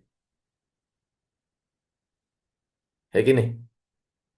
खाइए कभी आपने? अरे बढ़िया। क्या है, हम खाने पीने के शौकीन है। हमारा पूरा ग्रुप ऐसा ही है, हमारा जो मित्र भी गण भी है ना सब, तो सारी चीजें पता है, सारी एड्रेस वगैरह। कहीं जाना हो तो आप हमसे पूछ सकते हैं कहाँ जाके क्या मिलता है कहीं भी। ओके, ये क्लास से हटके था। खाने पीने के लिए संपर्क करें। लेकिन श्रील प्रभुपाद क्या बता रहे हैं, अगर वहां जाना है सबसे पहले क्या करना चाहिए। वहां पहुंचते से ही श्रील प्रभुपाद ने अपने प्रवचनों में भी बताया है कि वहां पहुंचते से ही एक शुद्ध भक्त की शरण में जाएं। शुद्ध भक्त की शरण में और मार्गदर्शन में फिर वृंदावन में वास करके अपना भजन करें। क्योंकि हमें वहां ये और ये शिक्षा कहाँ से मिलती है। जब जगदानंद पंडित वृंदावन जा रहे थे, किसी ने वो लीला सुनी है? महाप्रभु के एक पार्षद हैं, पार्षद थे जगदानंद पंडित, जो कि सत्यभामा का अवतार है। महाप्रभु श्रीमती राधा रानी कृष्ण का अवतार है। जगदानंद पंडित सत्यभामा है, तो वे महाप्रभु से ही लड़ाई किया करते थे। आप समझ रहे हैं, महाप्रभु नाराज हो जाते थे, जगदानंद पंडित और नाराज हो जाते थे, क्योंकि वो सत्यभामा है, वो हमेशा अकड़ में ही रहते हैं। तो वो खाना नहीं खाते थे, 2-3 दिन नाराज हो जाते थे, गेट बंद कर लेते थे। महाप्रभु उनके गेट पर भीख मांगते थे, जगदानंद दरवाजा खोलो, आज तुम मेरे लिए प्रसाद भोग बनाओ, मैं ग्रहण करूंगा। इस तरीके से उनका अलग ही स्तर पर संबंध था। तो अब महाप्रभु से उनका इस स्तर का संबंध है, तो क्या वे साधारण भक्त हैं? नहीं, वे सत्यभामा का अवतार हैं, द्वारका की पटरानी का अवतार है। अब वे महाप्रभु से आज्ञा लेते हैं कि महाप्रभु मैं वृंदावन जाना चाहता हूं। महाप्रभु ने कहा ठीक है, जाओ। लेकिन उनको क्या उपदेश दिया? उनको उपदेश दिया कि वृंदावन में जाकर रूप और सनातन गोस्वामी के निरीक्षण में वहां पर रहना, वो जहां बताएं वहां पर जाना, उनके साथ भजन करना, उनके मार्गदर्शन में रहना, और ज्यादा दिन वृंदावन में नहीं रहना, वापस आ जाना। रूप गोस्वामी सनातन गोस्वामी वृंदावन में वास करते थे, क्यों? महाप्रभु ने उनको उस प्रकार से शिक्षा और उस प्रकार से सेवा भी उस प्रकार से दी थी। अधिकार श्री चैतन्य महाप्रभु ने उनको दिया था। जाने में कोई बुराई नहीं है, लेकिन यह है कि अधिकार वो हमारे पास नहीं है। तो जो बेसिक रूप गोस्वामी यहाँ बता रहे हैं कि अगर ऐसे कभी व्रज में वास, व्रज में हर जगह जाना नहीं, तो क्या होगा, हम इधर उधर आश्रमों में घूमेंगे, सबसे मिलते हो जाएंगे, खाते पीते रहेंगे, उसके लिए वृंदावन है ही नहीं। तो अनुवाद में क्या बताया गया, 24 घंटे भगवान के दिव्य नाम का स्मरण कीर्तन ये सब होना चाहिए। कैसे होना चाहिए? भक्तों की अनुमति और भक्तों के मार्गदर्शन, है कि नहीं? स्वतंत्र रूप से नहीं, ये यहाँ बताया गया। ठीक है। भक्ति साम सिंधु का एक और तो यहाँ बताया गया है कि सार क्या है, तिष्ठन व्रजे, व्रज में वास एवं अनुगामी, भक्तों के मार्गदर्शन में। अभी आप बोल सकते हैं कि प्रभु जी हम तो नए तो नहीं हैं, ये आप ज्ञान जो है नए भक्तों को देना, हमें तो पता है वृंदावन में कौन से मंदिर में क्या है। इतनी बार हम सब यात्रा लेके गए हैं, हमें सब पता है किसको कहाँ लेके जाना है ना। कहाँ मंदिर है, कहाँ समाधि है, कहाँ प्रसाद मिलता है, लोई बाजार में कौन सी दुकान पे गोपी ड्रेस मिलती है, किशोरी डिजाइन्स वाले पे बढ़िया बढ़िया गोपी ड्रेस देता है वो, कहाँ पे कुर्ते अच्छे मिलते हैं, कहाँ सिल्क मिलता है बहुत एकदम चमकदार। तो नए भक्तों के लिए ये सब होगा नहीं। रूप गोस्वामी एक और प्रमाण इसमें देते हैं नेक्टर ऑफ डिवोशन में, सेवा साधक रूपेण सिद्ध रूपेण चात्र ही तद भाव लिप्सुना कार्य व्रज लोकानुसारतः। भक्ति सिद्धांत सरस्वती ठाकुर ये श्लोक बताते हैं। क्या बताते हैं? भक्ति साम्य सिंधु से कह रहे हैं कि सेवा अगर करनी है तो ये जो नियम है किसके लिए है? साधक रूपेण, साधक के रूप में उसके लिए है, और सिद्ध रूपेण चात्र, जो सिद्ध है अपने स्वभाव में उसके लिए भी ये नियम है। साधक के लिए है, सिद्ध के लिए है। तो क्या हम पूर्ण साधक हैं, परफेक्ट साधक हैं? नहीं। सिद्ध तो दूर छोड़ दीजिए, वहां तक जा ही नहीं रहे, हमारे वाईफाई नहीं पहुंच रहा वहां तक। तो सिद्ध हम है नहीं, हम साधक भी ढंग के नहीं हैं, हम तो कनिष्ठ भक्त हैं। तो हमारी भक्ति बहुत कठिन मार्गदर्शन में होनी चाहिए। हमें जैसे हमने कुछ साल निकाल लिए ऐसा नहीं होता है कि हम सब कुछ सीख गए हैं। बहुत कुछ सीखना बाकी है, और हमेशा कठिन मार्गदर्शन अनुमति लेकर चीजें करनी चाहिए। नहीं तो हम इधर उधर घूमेंगे, और कहाँ कहाँ लोग करते हैं। ऑनलाइन ये सब चल रहा है, हमें बोलना नहीं चाहिए। लेकिन ये जो है, ये अच्छी आदतें इस प्रकार से नहीं है कि नहीं? तो इसलिए यहाँ पर बता रहे हैं अनुमति के साथ सेवक हो चाहे से। हम देखते हैं कि इस्कॉन के कितने सारे गुरु हैं जो कि प्रचारक थे, जीबीसी थे, और सन्यासी भी हैं। वे ज्यादा दिन नहीं वहां रुका करते हैं। चाहे आप फॉरेन के सन्यासी ले लो, अभी जब 50 साल उन्होंने सेवा कर ली, उसके पश्चात वे वृंदावन में अभी वास करना प्रारंभ उन्होंने किया है कि नहीं? लेकिन जो हमारे प्रमुख सन्यासी रहे हैं वे हमेशा श्रील प्रभुपाद की सेवा में रत रहे हैं। ये हमारे परंपरा का मनोभाव है। आंदोलन की सेवा करना, प्रचार करना, ज्यादा सेवा करना, जिम्मेदारियां उठाना, उसके लिए रिस्क उठाना, है कि नहीं? ज्यादा वे वहां टिकते नहीं थे। हम हमेशा देखा करते थे कि श्रील गोपाल कृष्ण गोसाई महाराज वे वृंदावन के जीबीसी थे। ऐसा नहीं था कि मतलब कि कहीं से भी आया कि चलो वृंदावन चलते हैं, आज मूड बन रहा है। नहीं, कुछ वहां मीटिंग होगी, 2-3 दिन कुछ रहेगा वहां, कार्यक्रम होगा, कुछ बड़ा मीटिंग होगी, तो वे वहां आएंगे, मीटिंग वगैरह करेंगे, सारे भक्तों को मार्गदर्शन देंगे, मैनेजमेंट से मिलेंगे, भक्तों से कुछ मिलेंगे, व्यवस्था देखेंगे, है कि नहीं? और 2-3 दिन बाद वापस वहां से दिल्ली। कितना दूर था? 2-3 घंटे ही दूर है। कभी भी जा सकते हैं ना? नहीं, लेकिन नहीं जाते थे, कभी नहीं जाते थे। जीबीसी हैं, जीबीसी होने के बावजूद अगर वो वहां 1 महीने भी रहेंगे तो पूरे इस्कॉन में कोई उंगली नहीं उठाएगा कि आप नहीं रह सकते। लेकिन स्वयं के भोग के लिए धाम में नहीं रहना है हमको। हमारा भोग क्या है? श्रील प्रभुपाद के आंदोलन की सेवा करना, पुस्तकों का वितरण, हरिनाम का प्रचार, ज्यादा भक्तों की सेवा। अभी वहीं पर हम देखेंगे पुरी में श्रील गौर गोविंद महाराज ने वहां मंदिर बनाया, भुवनेश्वर में। आपको जानकर आश्चर्य होगा, भुवनेश्वर में रहने के बावजूद श्रील गौर गोविंद स्वामी महाराज ने कभी भी जगन्नाथपुरी की रथ यात्रा अटेंड नहीं की। एक भी बार नहीं, एक भी बार नहीं। क्यों? क्योंकि जो हमारा शहर है वहां पर मंदिर है, वहां गुरु महाराज ने हमको मंदिर दिया है, सेवा दी है, वहां रथ यात्रा हो रही है, तो वो हमारा जीवन है, बस बात खत्म। एक भक्त वहां से, ये मैं एक्स्ट्रा में बता रहा हूं आपको, एक भक्त वहां से भुवनेश्वर से पुरी कितना है? 1 घंटा दूर है। एक भक्त वहां चले गए, भुवनेश्वर की रथ यात्रा छोड़ के पुरी की रथ यात्रा में चले गए। पुरी की रथ यात्रा श्री चैतन्य महाप्रभु अटेंड किया करते थे, है ना? हम सुनते हैं चैतन्य चरितामृत में, तो भक्तों को भाव है, करना चाहिए। वे वहां गए, अगले दिन वापस आए, गौर गोविंद महाराज स्वामी महाराज ने उनको पकड़ लिया। अब अगर आपने उनकी वीडियोस देखी हो तो वे बहुत ही खतरनाक पर्सनैलिटी थे, है कि नहीं? उन्होंने उस भक्त को पढ़ा, so did you see lord Jagannath, no you rascal. वे उस भक्त से पूछ रहे हैं कि अच्छा तुम पुरी गए थे ना जगन्नाथ रथ यात्रा में, जगन्नाथ जी देख लिए? दिख गए जगन्नाथ? अब वो भक्त कंफ्यूज हो गया, गुरु महाराज से क्या बोले। तो क्या हम देख सकते हैं बताइए? हम हर मंदिर वृंदावन का घूम लेंगे, रथपुरी में रथ यात्रा में चले जाएंगे, भगवान हमको दिख जाएंगे? भगवान हमको दिख जाएंगे। अरे ऐसे नहीं होता है।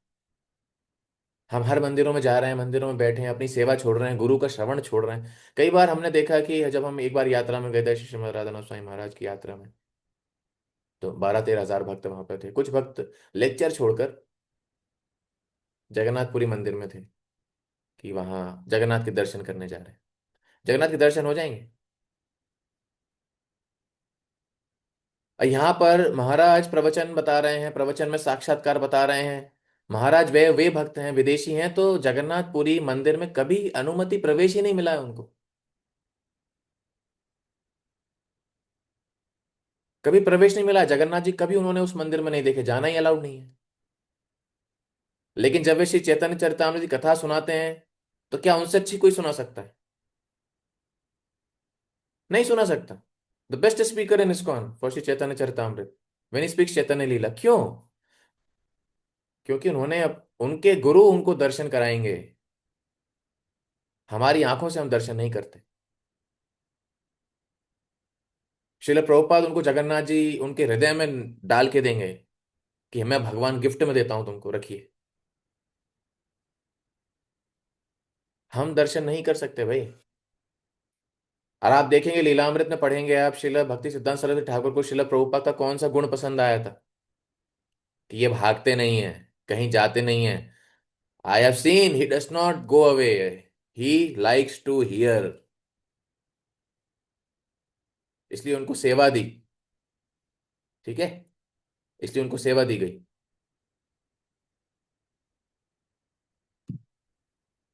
सेवा के माध्यम से श्रील प्रभुपाद हमेशा कहते थे my Guru Maharaj is always with me.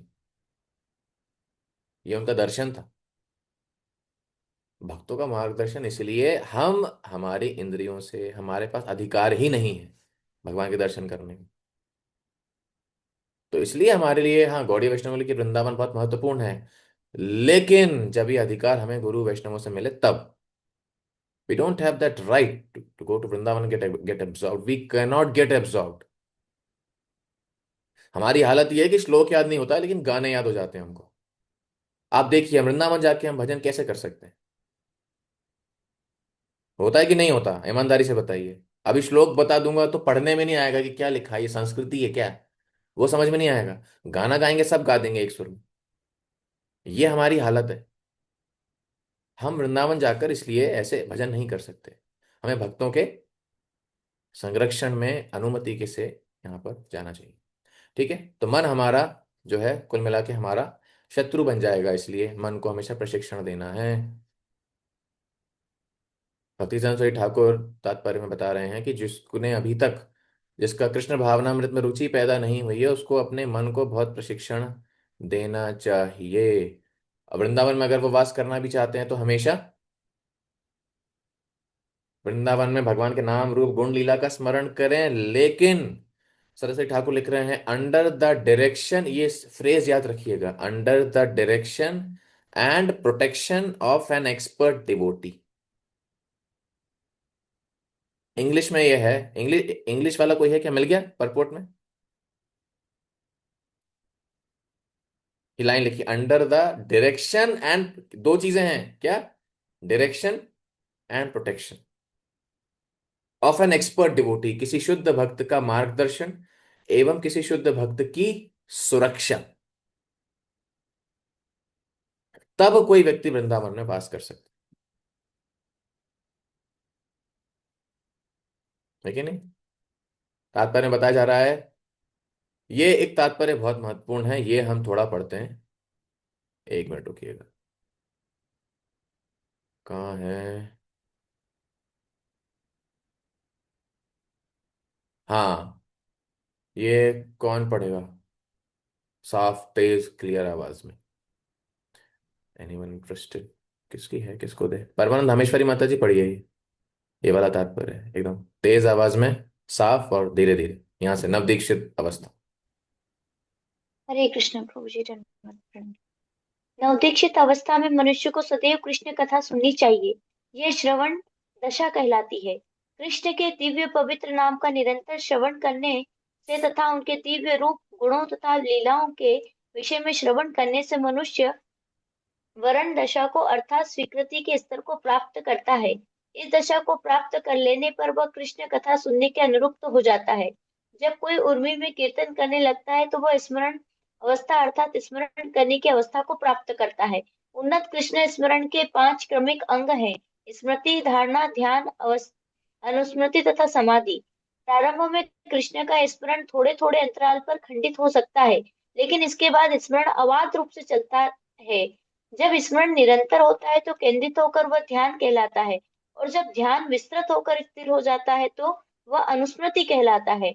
अवाद तथा अनवरत अनुस्मृति से मनुष्य समाधि दशा को प्राप्त होता है।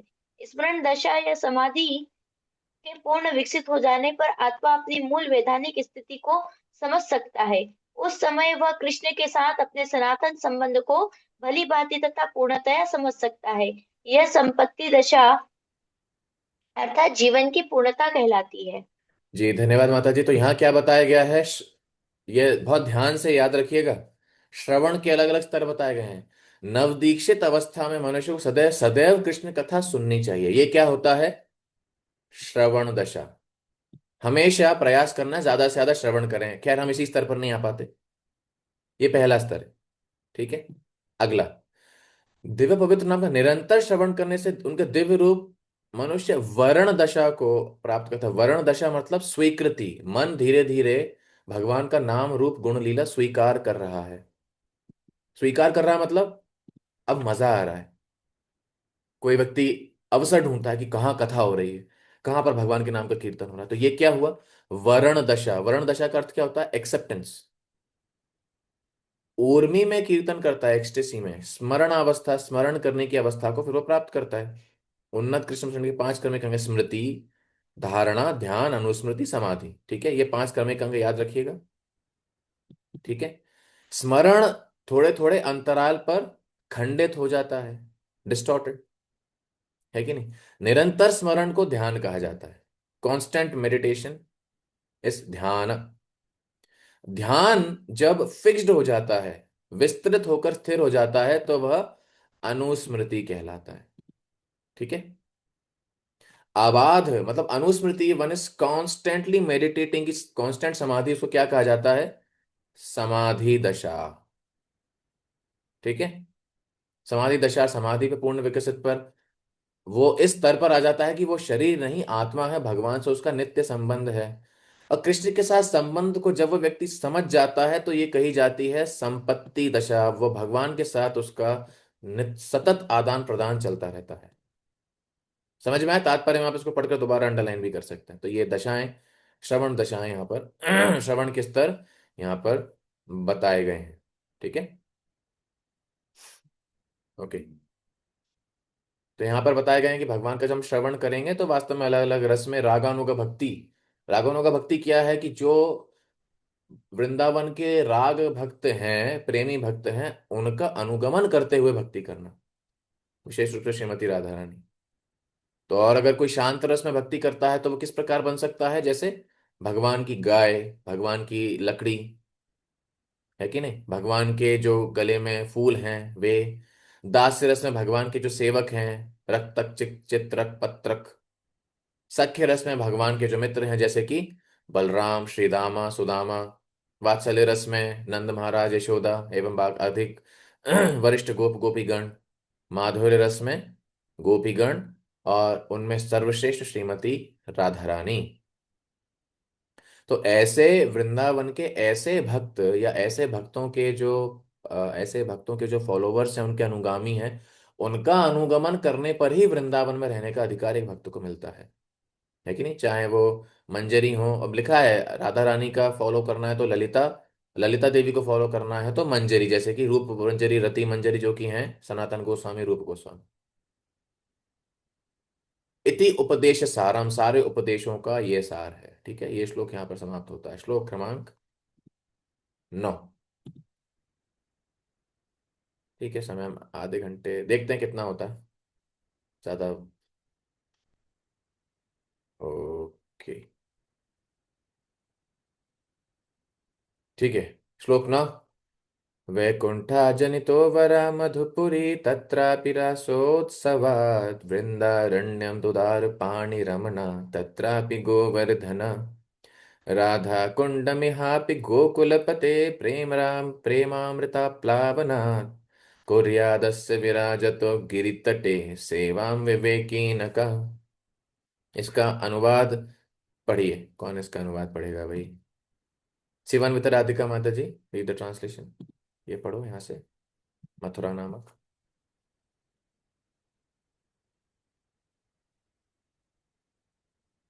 हरे कृष्ण गुरु जी।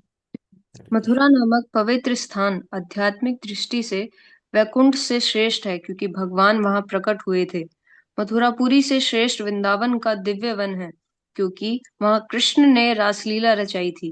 वृंदावन के वन से भी श्रेष्ठ गोवर्धन पर्वत है क्योंकि इसे श्री कृष्ण ने अपने दिव्य हाथ से उठाया था और यह उनकी विविध प्रेममयी लीलाओं का स्थल रहा और इन सबों में परम श्री राधा कुंड है क्योंकि यह गोकुल के स्वामी श्री कृष्ण के अमृत में प्रेम से अप्लावित रहता है। तब भला ऐसा कौन बुद्धिमान व्यक्ति होगा जो गोवर्धन पर्वत की तलहटी पर स्थित इस दिव्य राधा कुंड की सेवा करना नहीं चाहेगा। हम्म। गौड़ीय वैष्णवों के लिए बहुत विशेष अब जो है, साधन भक्ति से थोड़ा थोड़ा कंटेंट जो है वो धीरे धीरे रस तत्व पर पहुंचता जा रहा है, हमारे बजट के बाहर का है, लेकिन फिर भी श्रील प्रभुपाद की पुस्तकों में लिखा है तो हमें चर्चा तो इस पर करनी चाहिए। तो यहाँ बताया गया है, श्री चैतन्य महाप्रभु जब वृंदावन पहुंचे थे तो राधा कुंड का वे अन्वेषण करना चाह रहे थे, खोजना चाह रहे थे, लेकिन राधा कुंड उनको मिला नहीं। एक छोटा सा तालाब उनको वहां मिलता है। श्री चैतन्य महाप्रभु वहां उस पर ने वहां पर स्नान किया। उसके पश्चात चैतन्य महाप्रभु ने घोषणा की कि ये जो सरोवर है राधा कुंड है, राधा रानी के प्रेम का स्थान है कि नहीं? और वहां फिर उसके पश्चात षड गोस्वामियों ने, और विशेष रूप से रूप और सनातन गोस्वामी ने उसकी खोज करी, उसको वहां पर राधा कुंड और श्याम कुंड को स्थापित किया, है कि नहीं? इस प्रकार से जो राधा कुंड है विशेष रूप से गौड़ीय वैष्णवों के लिए बहुत विशेष स्थान बताया जाता है कि नहीं? चैतन्य महाप्रभु के जो अनुयायी हैं उनके लिए ये बहुत विशेष स्थान है। और वास्तव में जीवन की सर्व सिद्धि एक भक्त को प्राप्त होगी अगर वो राधा कुंड के तट पर रहता है, वहां निवास करता है, वहां भजन करते हैं, राधा कुंड में स्नान करते हैं। आगे 11वें श्लोक में ये आएगा। भक्तों की अभिलाषा है, भक्तों की अभिलाषा होनी चाहिए। ऐसा नहीं है कि हमें वी शुड बी रिपल्सिव, हमें घृणा नहीं करनी। हमारी अभिलाषा है। देखिए हमारे गोस्वामी वहां पर रहते थे, रघुनाथ दास गोस्वामी अभी उनकी समाधि वहां पर है, रूप गोस्वामी सनातन गोस्वामी वहां पर रहा करते थे। तो वे जो श्री चैतन्य चरितामृत जो हम पढ़ते हैं वास्तव में वो राधा कुंड के तट पर ही रघुनाथ दास गोस्वामी सुनाया करते थे सारे भक्तों को। उन्हीं लेक्चर के नोट से वो उस कड़छे से ही कृष्णदास कविराज गोस्वामी ने चैतन्य चरितामृत का निर्माण किया।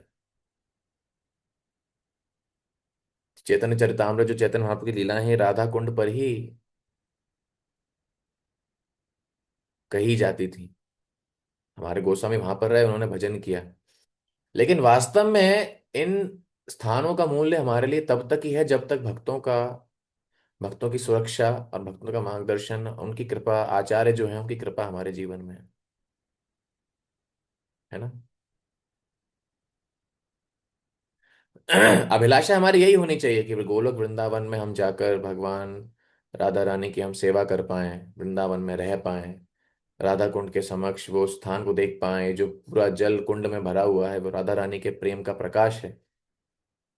लेकिन ये स्वतः ही ये भावनाएं हमारे मन में आएंगी जब हम आचार्यों की और गुरुओं की सही मनोभाव से सेवा करेंगे। अभिलाषा हमारी यही होनी चाहिए। भाई गाते भी है ना, मोरे अभिलाष विलास कुंजे दियो वास। तो क्या हमारी अभिलाषा? नयने हेरिबो सदा युगल रूप राशि। अभिलाषा तो हमारी यही है। तो हम, ये हमारी परंपरा है कि बहुत उच्च स्तर की भक्ति और प्रेम श्री चैतन्य महाप्रभु ने हमको दिया।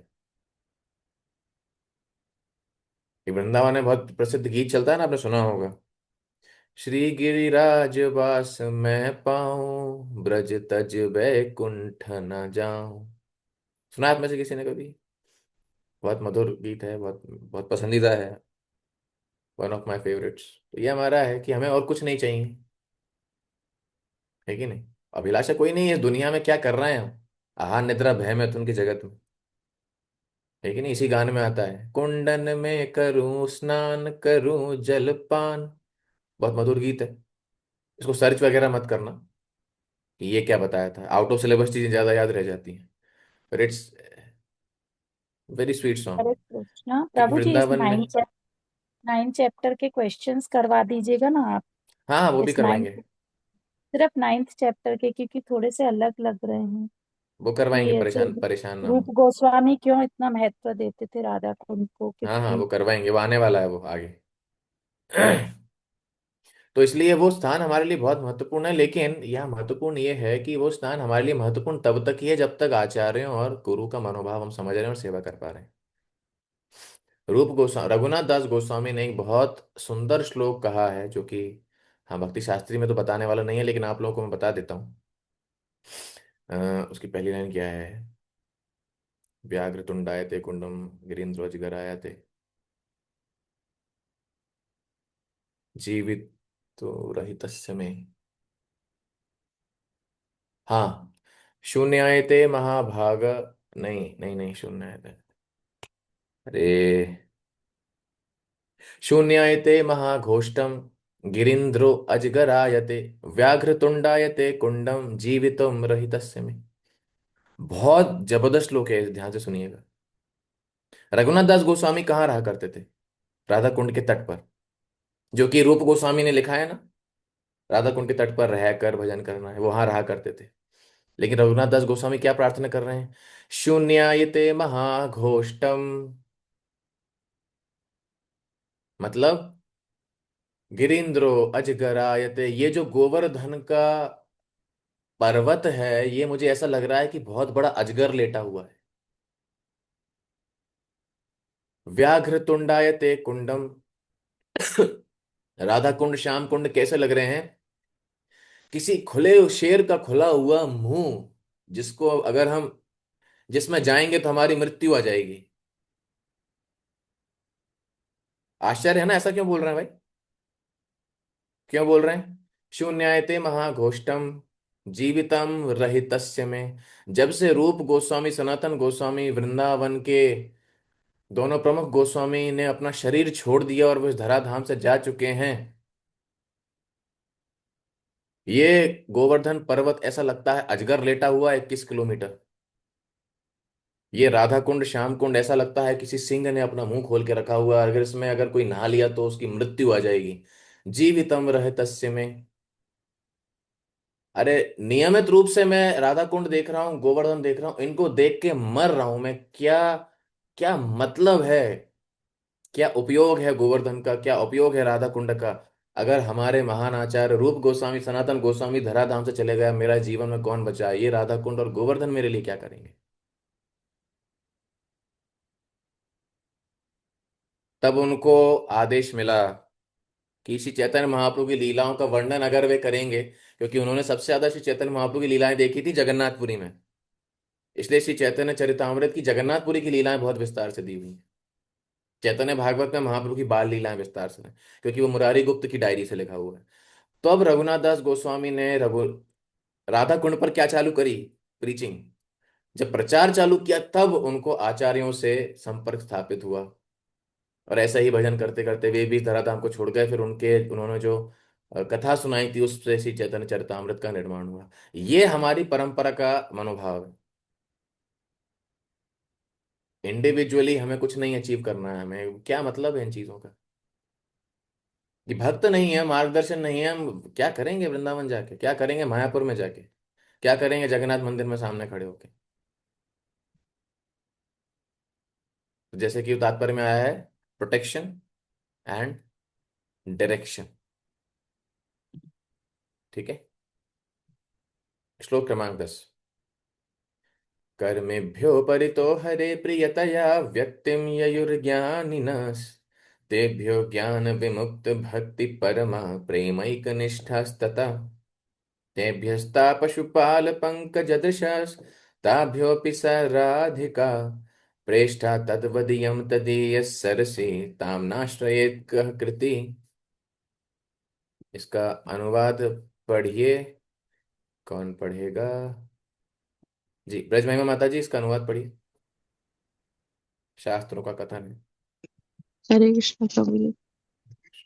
शास्त्रों का कथन है कि सभी प्रकार के सकाम कर्मियों में परमेश्वर हरि उस पर विशेष कृपा करते हैं जो जीवन के उच्चतर मूल्यों संबंधी ज्ञान में उन्नत होता है। ऐसे ज्ञान में उन्नत अनेक लोग ज्ञानियों में से जो अपने ज्ञान के बल पर व्यवहारिक रूप से मुक्त हो जाता है, वह भक्ति ग्रहण कर सकता है। ऐसा व्यक्ति अन्यों से श्रेष्ठ है, किंतु जिसने कृष्ण का शब्द प्रेम वास्तव में प्राप्त कर लिया है, वह उससे भी श्रेष्ठ है। गोपियां समस्त उच्चतर भक्तों से उत्कृष्ट हैं, क्योंकि वे दिव्य गोपाल कृष्ण पर सदैव आश्रित रहती हैं।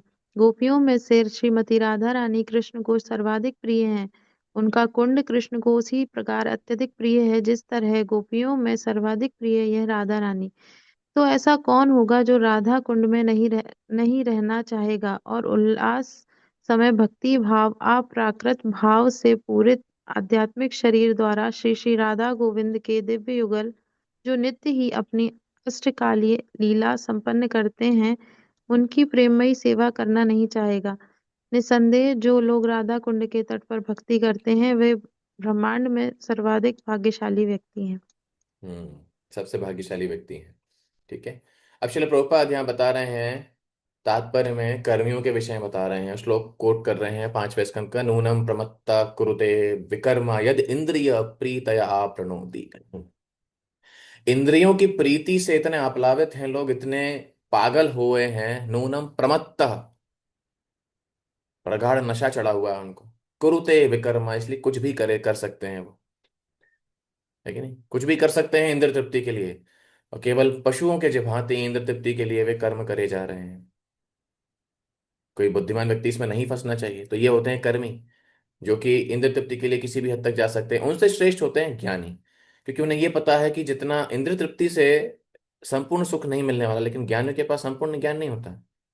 और ऐसा ही ज्ञानी बार बार जब ज्ञान के माध्यम से अनेक जन्मों के बाद भक्ति प्राप्त करता है, जो कि भगवद गीता में हमने वो श्लोक पढ़ा हुआ है ना, स महात्मा सुदुर्लभा। ठीक है, उसे कहा जाता है ज्ञान विमुक्त भक्ति परमा। तात्पर्य में श्रील प्रभुपाद बता रहे हैं। और उसके पश्चात जब कोई भक्ति को प्राप्त कर लेता है, तो धीरे धीरे वो भक्तों के मार्गदर्शन में, जैसे कि नारद मुनि, सनक सनातन, चतुष कुमार, इनके मार्गदर्शन में वो भगवत प्रेम विकसित करेगा, है कि नहीं? तो भगवान उसको श्रेष्ठ समझते हैं, क्योंकि जिस भक्त ने भगवत प्रेम, कृष्ण प्रेम विकसित किया है, वो श्रेष्ठ स्थिति में है। और ऐसे भगवान के प्रेमी भक्तों में सबसे प्रमुख और सबसे श्रेष्ठ भक्त कौन है? वृंदावन की गोपियां। क्योंकि वे सब कुछ कृष्ण की सेवा के लिए अर्पित करना चाहती हैं। वे कृष्ण की किसी भी रूप से सेवा कर सकती हैं, कृष्ण की प्रसन्नता के लिए कुछ भी कर सकती हैं। और वे कृष्ण को केवल स्मरण नहीं रखती, लेकिन विप्रलंब भाव से कृष्ण की सेवा करती हैं। तो जब वियोग हो जाता है, उसमें भी वे कृष्ण के साथ हैं, क्योंकि कृष्ण का स्मरण और कृष्ण अभिन्न है। Remembering Krishna and Krishna is not different, Prabhupada बता रहे हैं। लेकिन श्री चैतन्य महाप्रभु कह रहे हैं कि विप्रलंब भाव में गुरु और कृष्ण की सेवा करना गुरु और कृष्ण के संग से ज्यादा महत्वपूर्ण है, श्री चैतन्य महाप्रभु बताते हैं। और उन गोपियों में सर्वश्रेष्ठ कौन है? श्रीमती राधा रानी। और इसलिए श्रीमती राधा रानी भगवान की सारी भक्तों में सर्वश्रेष्ठ हैं। श्रीमती राधा रानी से संबंधित जो राधा कुंड है, उनके प्रेम से आप्लावित है और भगवान को विशेष रूप से प्रिय है। गोपियों की भक्ति इसलिए बहुत अच्छी है, भगवान उससे प्रसन्न रहते हैं, है कि नहीं? तो इन भक्त गोपियों की जो भक्ति है, उनके जो कार्यकलाप है, रास लीला, प्रेम भक्ति, माला बनाना, ये सब, इसके बजाय हमको गोपियों का भाव समझ में आना चाहिए। उनका भाव क्या है कि वे भगवान की सेवा के लिए, भगवान की प्रसन्नता के लिए कुछ भी करने को तैयार है। They can go to any extent, है ना?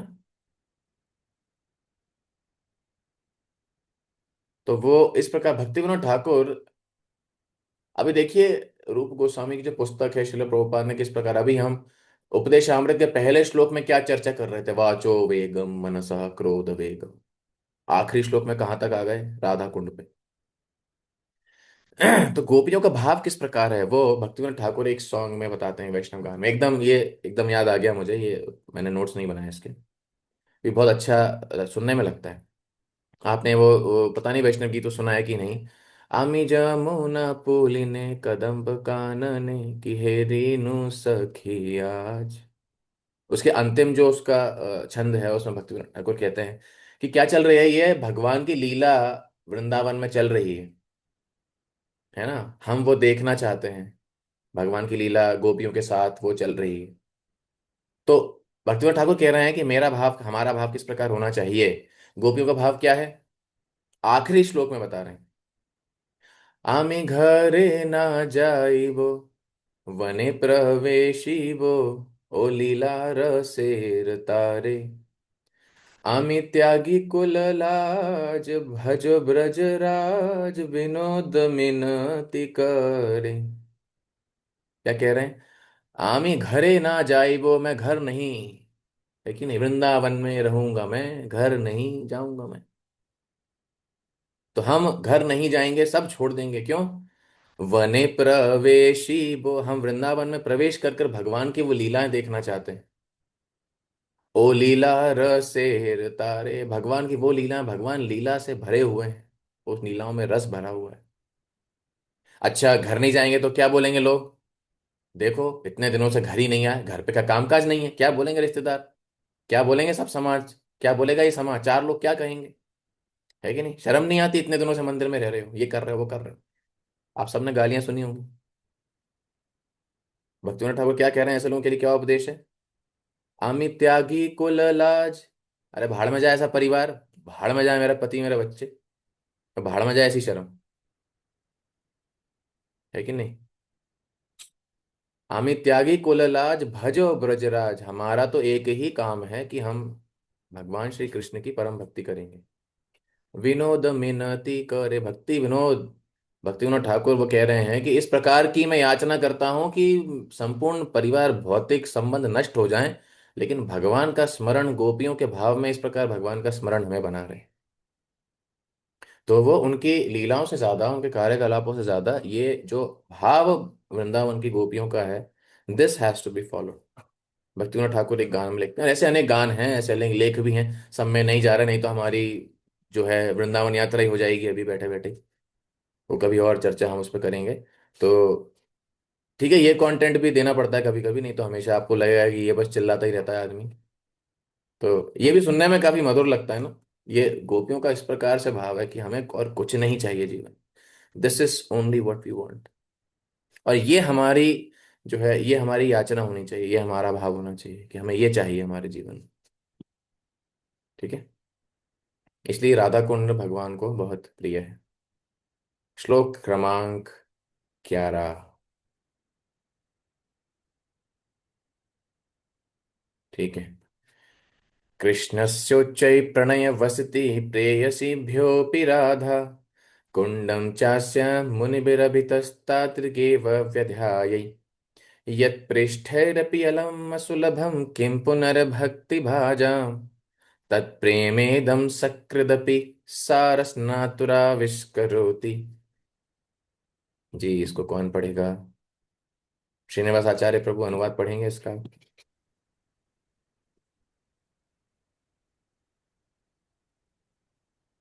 श्रीनिवास आचार्य प्रभु।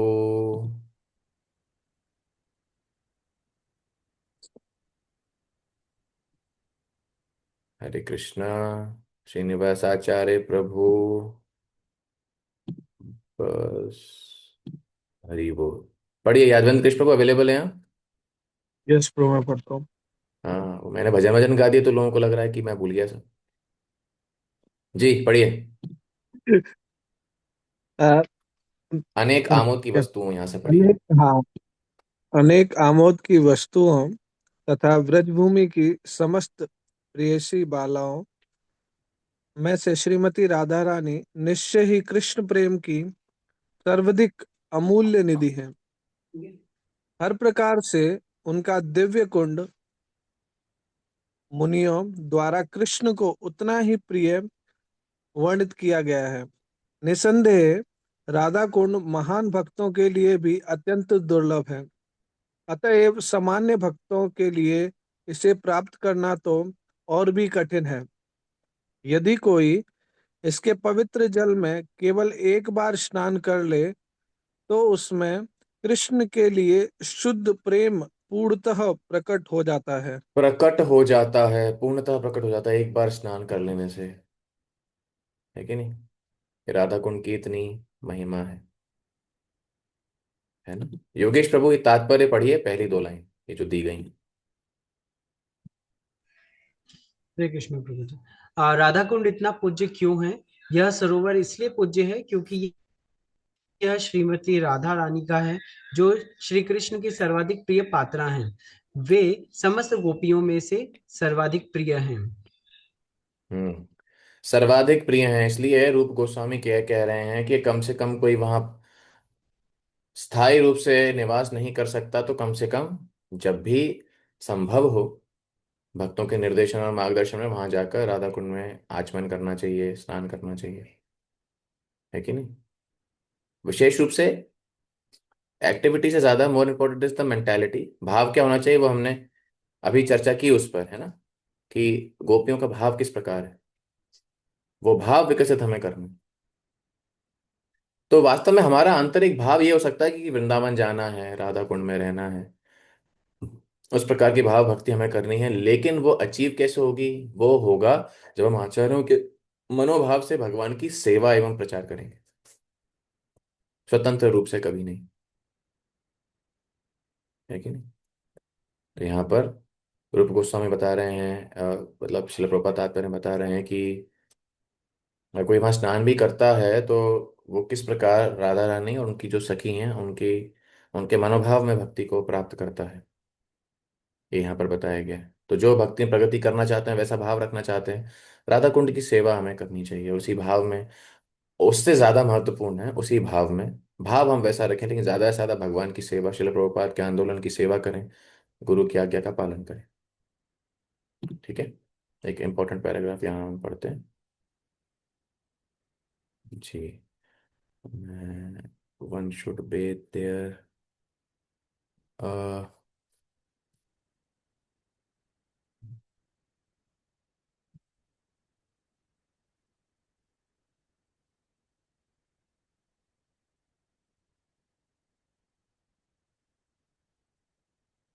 हाँ, यहाँ से पढ़िए।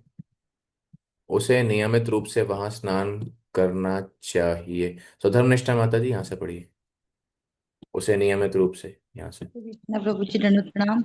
उसे नियमित रूप से वहां स्नान करना चाहिए और श्री राधा रानी तथा उनकी सहायक गोपियों की शरण ग्रहण करके सारी भौतिक धारणाओं का परित्याग कर देना चाहिए। यदि कोई जीवन भर इसी तरह संलग्न रहता है तो शरीर छोड़ने पर वह श्री राधा की वैसी ही सेवा करने के लिए भगवान के पास लौट जाएगा, जैसा कि उसने अपने जीवन में राधा कुंड के किनारे रहकर सोचा था। निष्कर्ष यह है कि राधा कुंड के किनारे रहना तथा नित्य उसमें स्नान करना भक्ति की सर्वोच्च सिद्धि है। नारद जैसे महान ऋषियों तथा भक्तों के लिए भी इस पद को प्राप्त कर पाना कठिन है। इस प्रकार श्री राधा कुंड की महिमा की कोई सीमा नहीं है।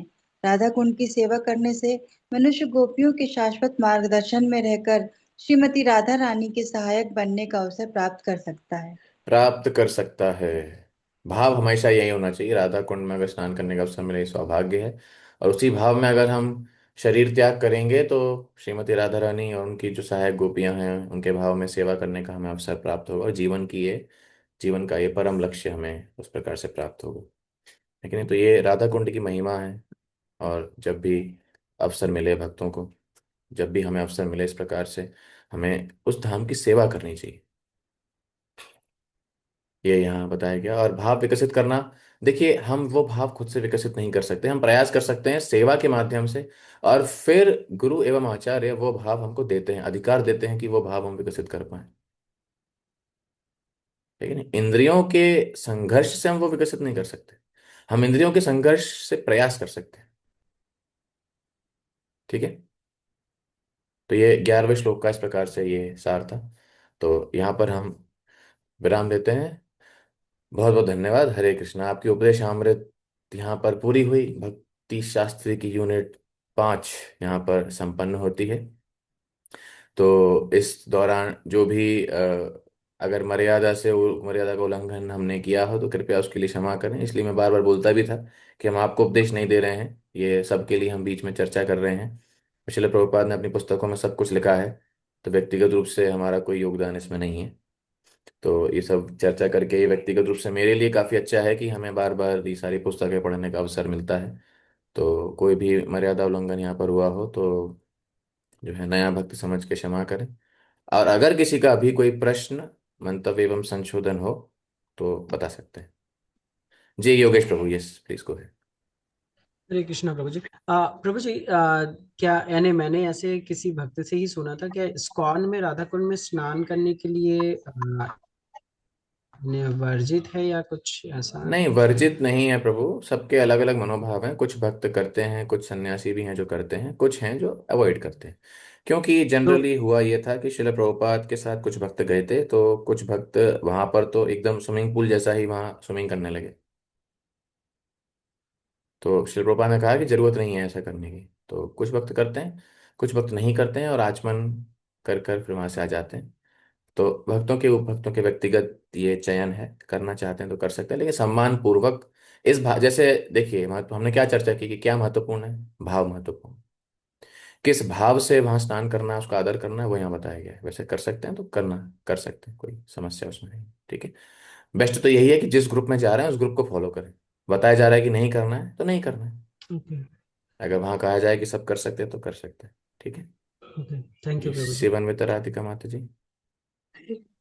हरे कृष्ण प्रभु जी।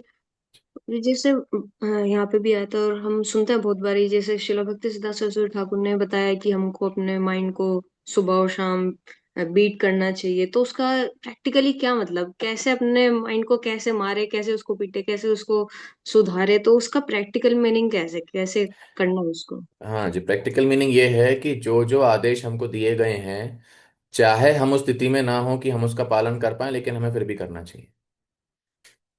जैसे कि श्रील प्रभुपाद एक जगह कह रहे हैं कि मेरे शिष्यों को जो नियम बताए गए हैं, 16 माला 4 नियम और सुबह उठना, किसी भी हालत में उन्हें करना चाहिए, वे चाहे स्वर्ग में रहें या नरक में। यही श्रील प्रभुपाद का एक पत्र है। तभी सुबह उठना, विशेष रूप से इस समय पे ऐसी ऐसी भयानक ठंड पड़ रही है, रीढ़ की हड्डी तक बचती है हमारी। इसमें भी morning program can not be compromised. 16 माला का जब सुबह हो, जो सेवा हमें दी जा रही है, अच्छी लगे ना लगे, ज्यादा से ज्यादा हम जिम्मेदारी लें, सेवाएं करें। है कि नहीं? मन को जो अच्छा लगता है हमेशा उसको वो ना दें। है ना? तो इसलिए वो कैसे हम नियंत्रण में ला सकते हैं, जब हम जो वरिष्ठ भक्त हमारे हैं वो हमें जिस प्रकार जो आदेश देते हैं, अच्छे लगे ना लगे, कष्ट हम सहें, लेकिन उसका पालन करें। That's our mind is control. तो कहा जाता है कि सुबह जूते से मारना, शाम को झाड़ू से।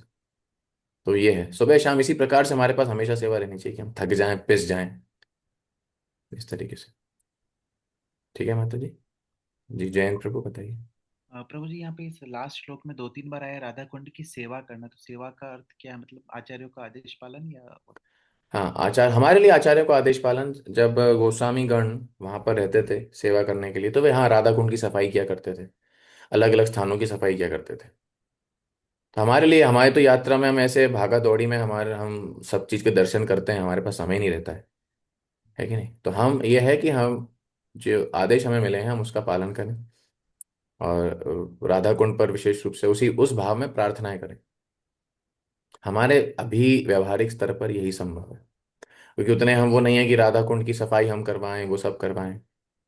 तो बेस्ट यही है कि हमें जो सेवाएं मिली गई हैं, जो जिम्मेदारियां मिली हैं वो हम ज्यादा करें, वो हम अच्छे से करें, और ज्यादा जिम्मेदारियां खुद पर लें। है कि नहीं? क्योंकि अभी हम वो भाव हमें विकसित करना है। कार्य जो है वो हम बाहर कर सकते हैं। ठीक है। थैंक यू जी प्रभु। अंजना माता जी बताइए।